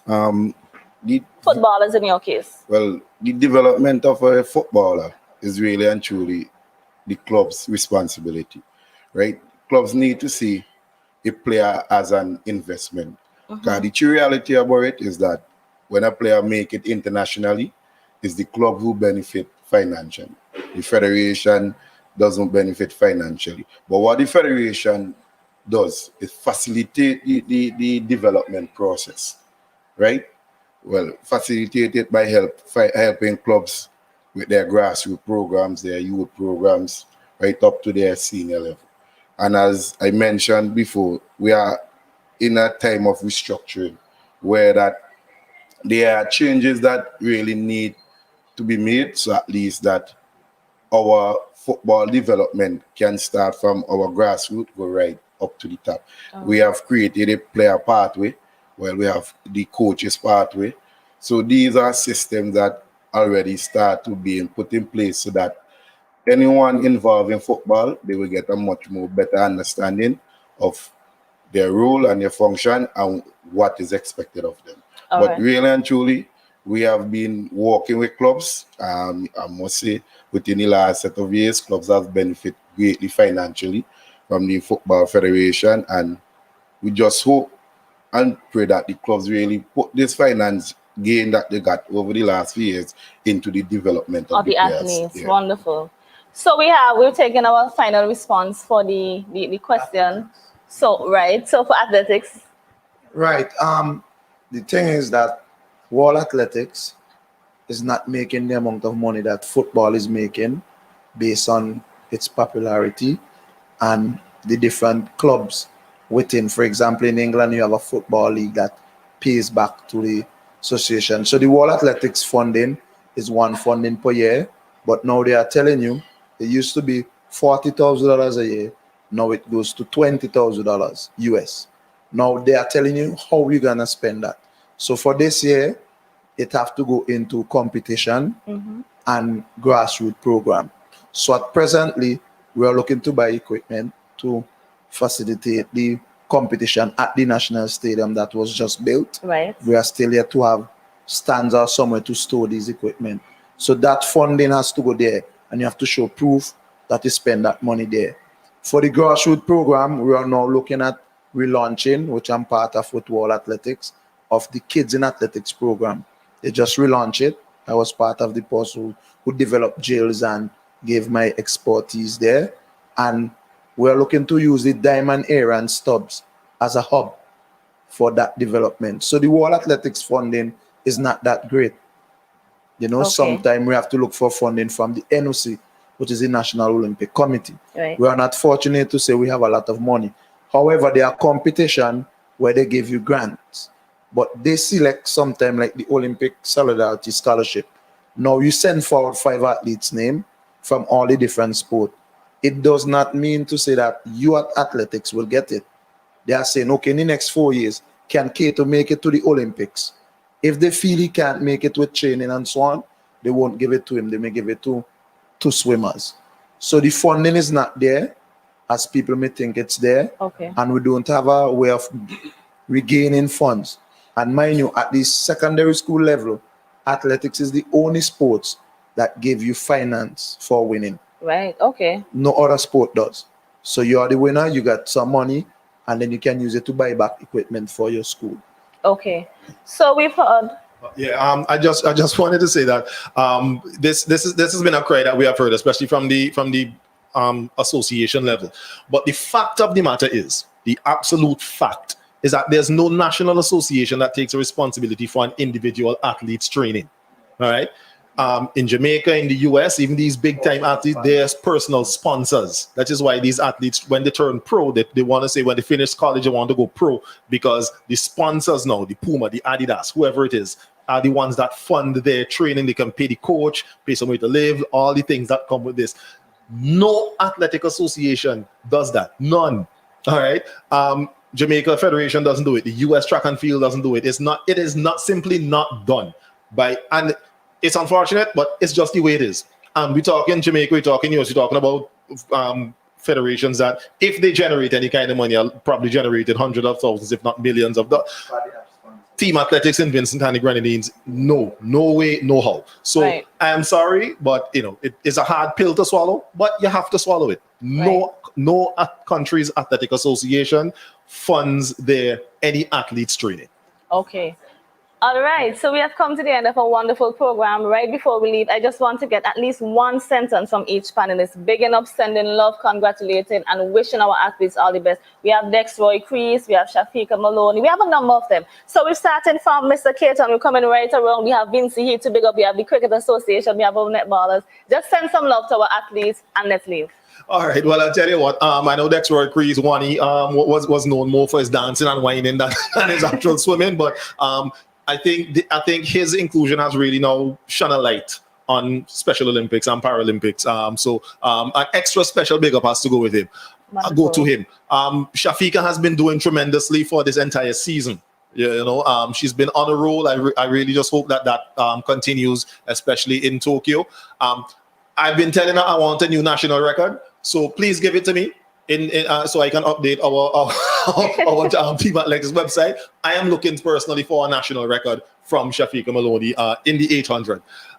Shane and Maya, these are two athletes, swimmers that I actually know personally because I've been involved in swimming to a point. I know that they are capable of doing great things.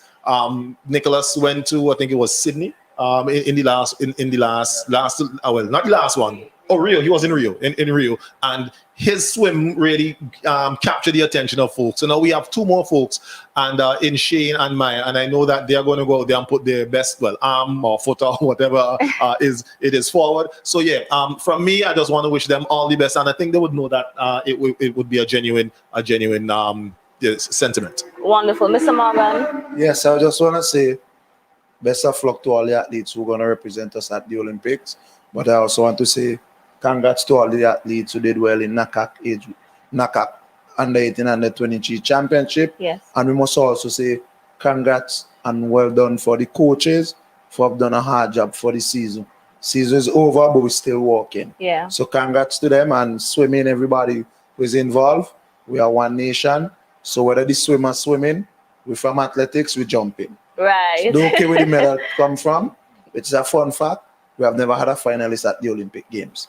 So let's hope that one day, or this is the time, that we have one. So congrats again to everyone. Wonderful. Ms. Wiley, send some love.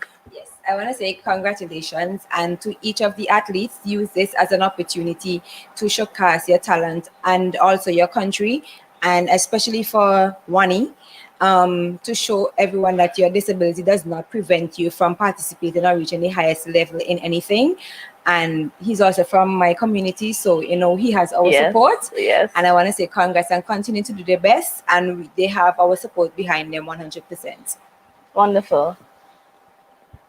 First of all, many may not know, but Dexroy Crease and me real up together. Okay. Played football within our community, and I must publicly congratulate him with his personal development. Also, let me publicly congratulate the Vinci Heat senior males for their contribution in recent sojourns. And let me also put it out to the Lady Heats. They are in preparation now for the U17 girls competition and U20 girls competition, and they're already in training. Keep the momentum up and keep positive. And let me also say to football stakeholders that the restructuring of football has begun, and within the upcoming weeks, you should be hearing great news on the football arena. Beautiful. And football aspect. Yeah, from the St. Vincent and the Grenadines Cricket Association, we say congratulations to all the athletes that are heading to the Olympics. We love you and we are rallying behind you. Make us proud. All right, and on behalf of ANN and Iktv, we just want to wish all of the athletes the very best. We are proud of you, and we know you will do well. We just want to take this moment to thank our sponsors, Digicel, District Stairs, Aldines Cosmetics and Beauty Salon, ANN and Iktv. Next week, Sunday at 2 p.m., we will be back, and we will be discussing entrepreneurship. See you, and have a wonderful evening.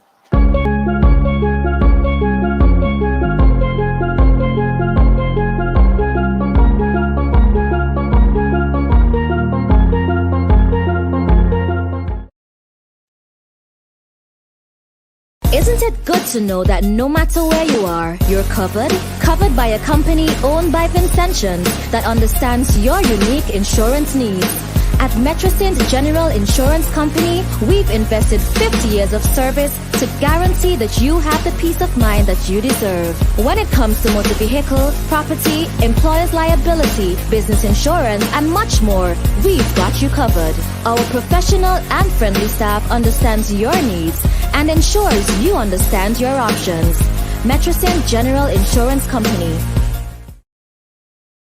My Digicel presents Hit via How To. Here is how you can purchase a plan in the My Digicel app and get instant access to all of our apps. It's simple. Let me show you how. From your home screen, find the plans and bundles icon in the lower left corner of your screen. Tap it to see your available plans and bundles. You can choose between a Prime bundle with data and talk or pick a plan from the Available Plans tab. Find the plan that's best for you. Then hit confirm and you're ready to go. With your new plan, you may have access to more of our apps. Find them in the More from Digicel section and hit download for each of our new apps. You can also upgrade your current plan or bundle under the Active Plans section of your homepage. Excited to try it out? Download the My Digicel app today. My Digicel, better together.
Eldorado Super Bingo. Bingo tickets play for opportunity to win US $25,000 on Sunday, 29th August 2021, beginning at 6 p.m. to 8 p.m. 13 chances to win. 6 US $1,000 cash prizes. 4 $2,000 US cash prizes. 3,000 US cash prizes. And 1 5,000 US cash prize. Games will be played on www.bingomaker.com.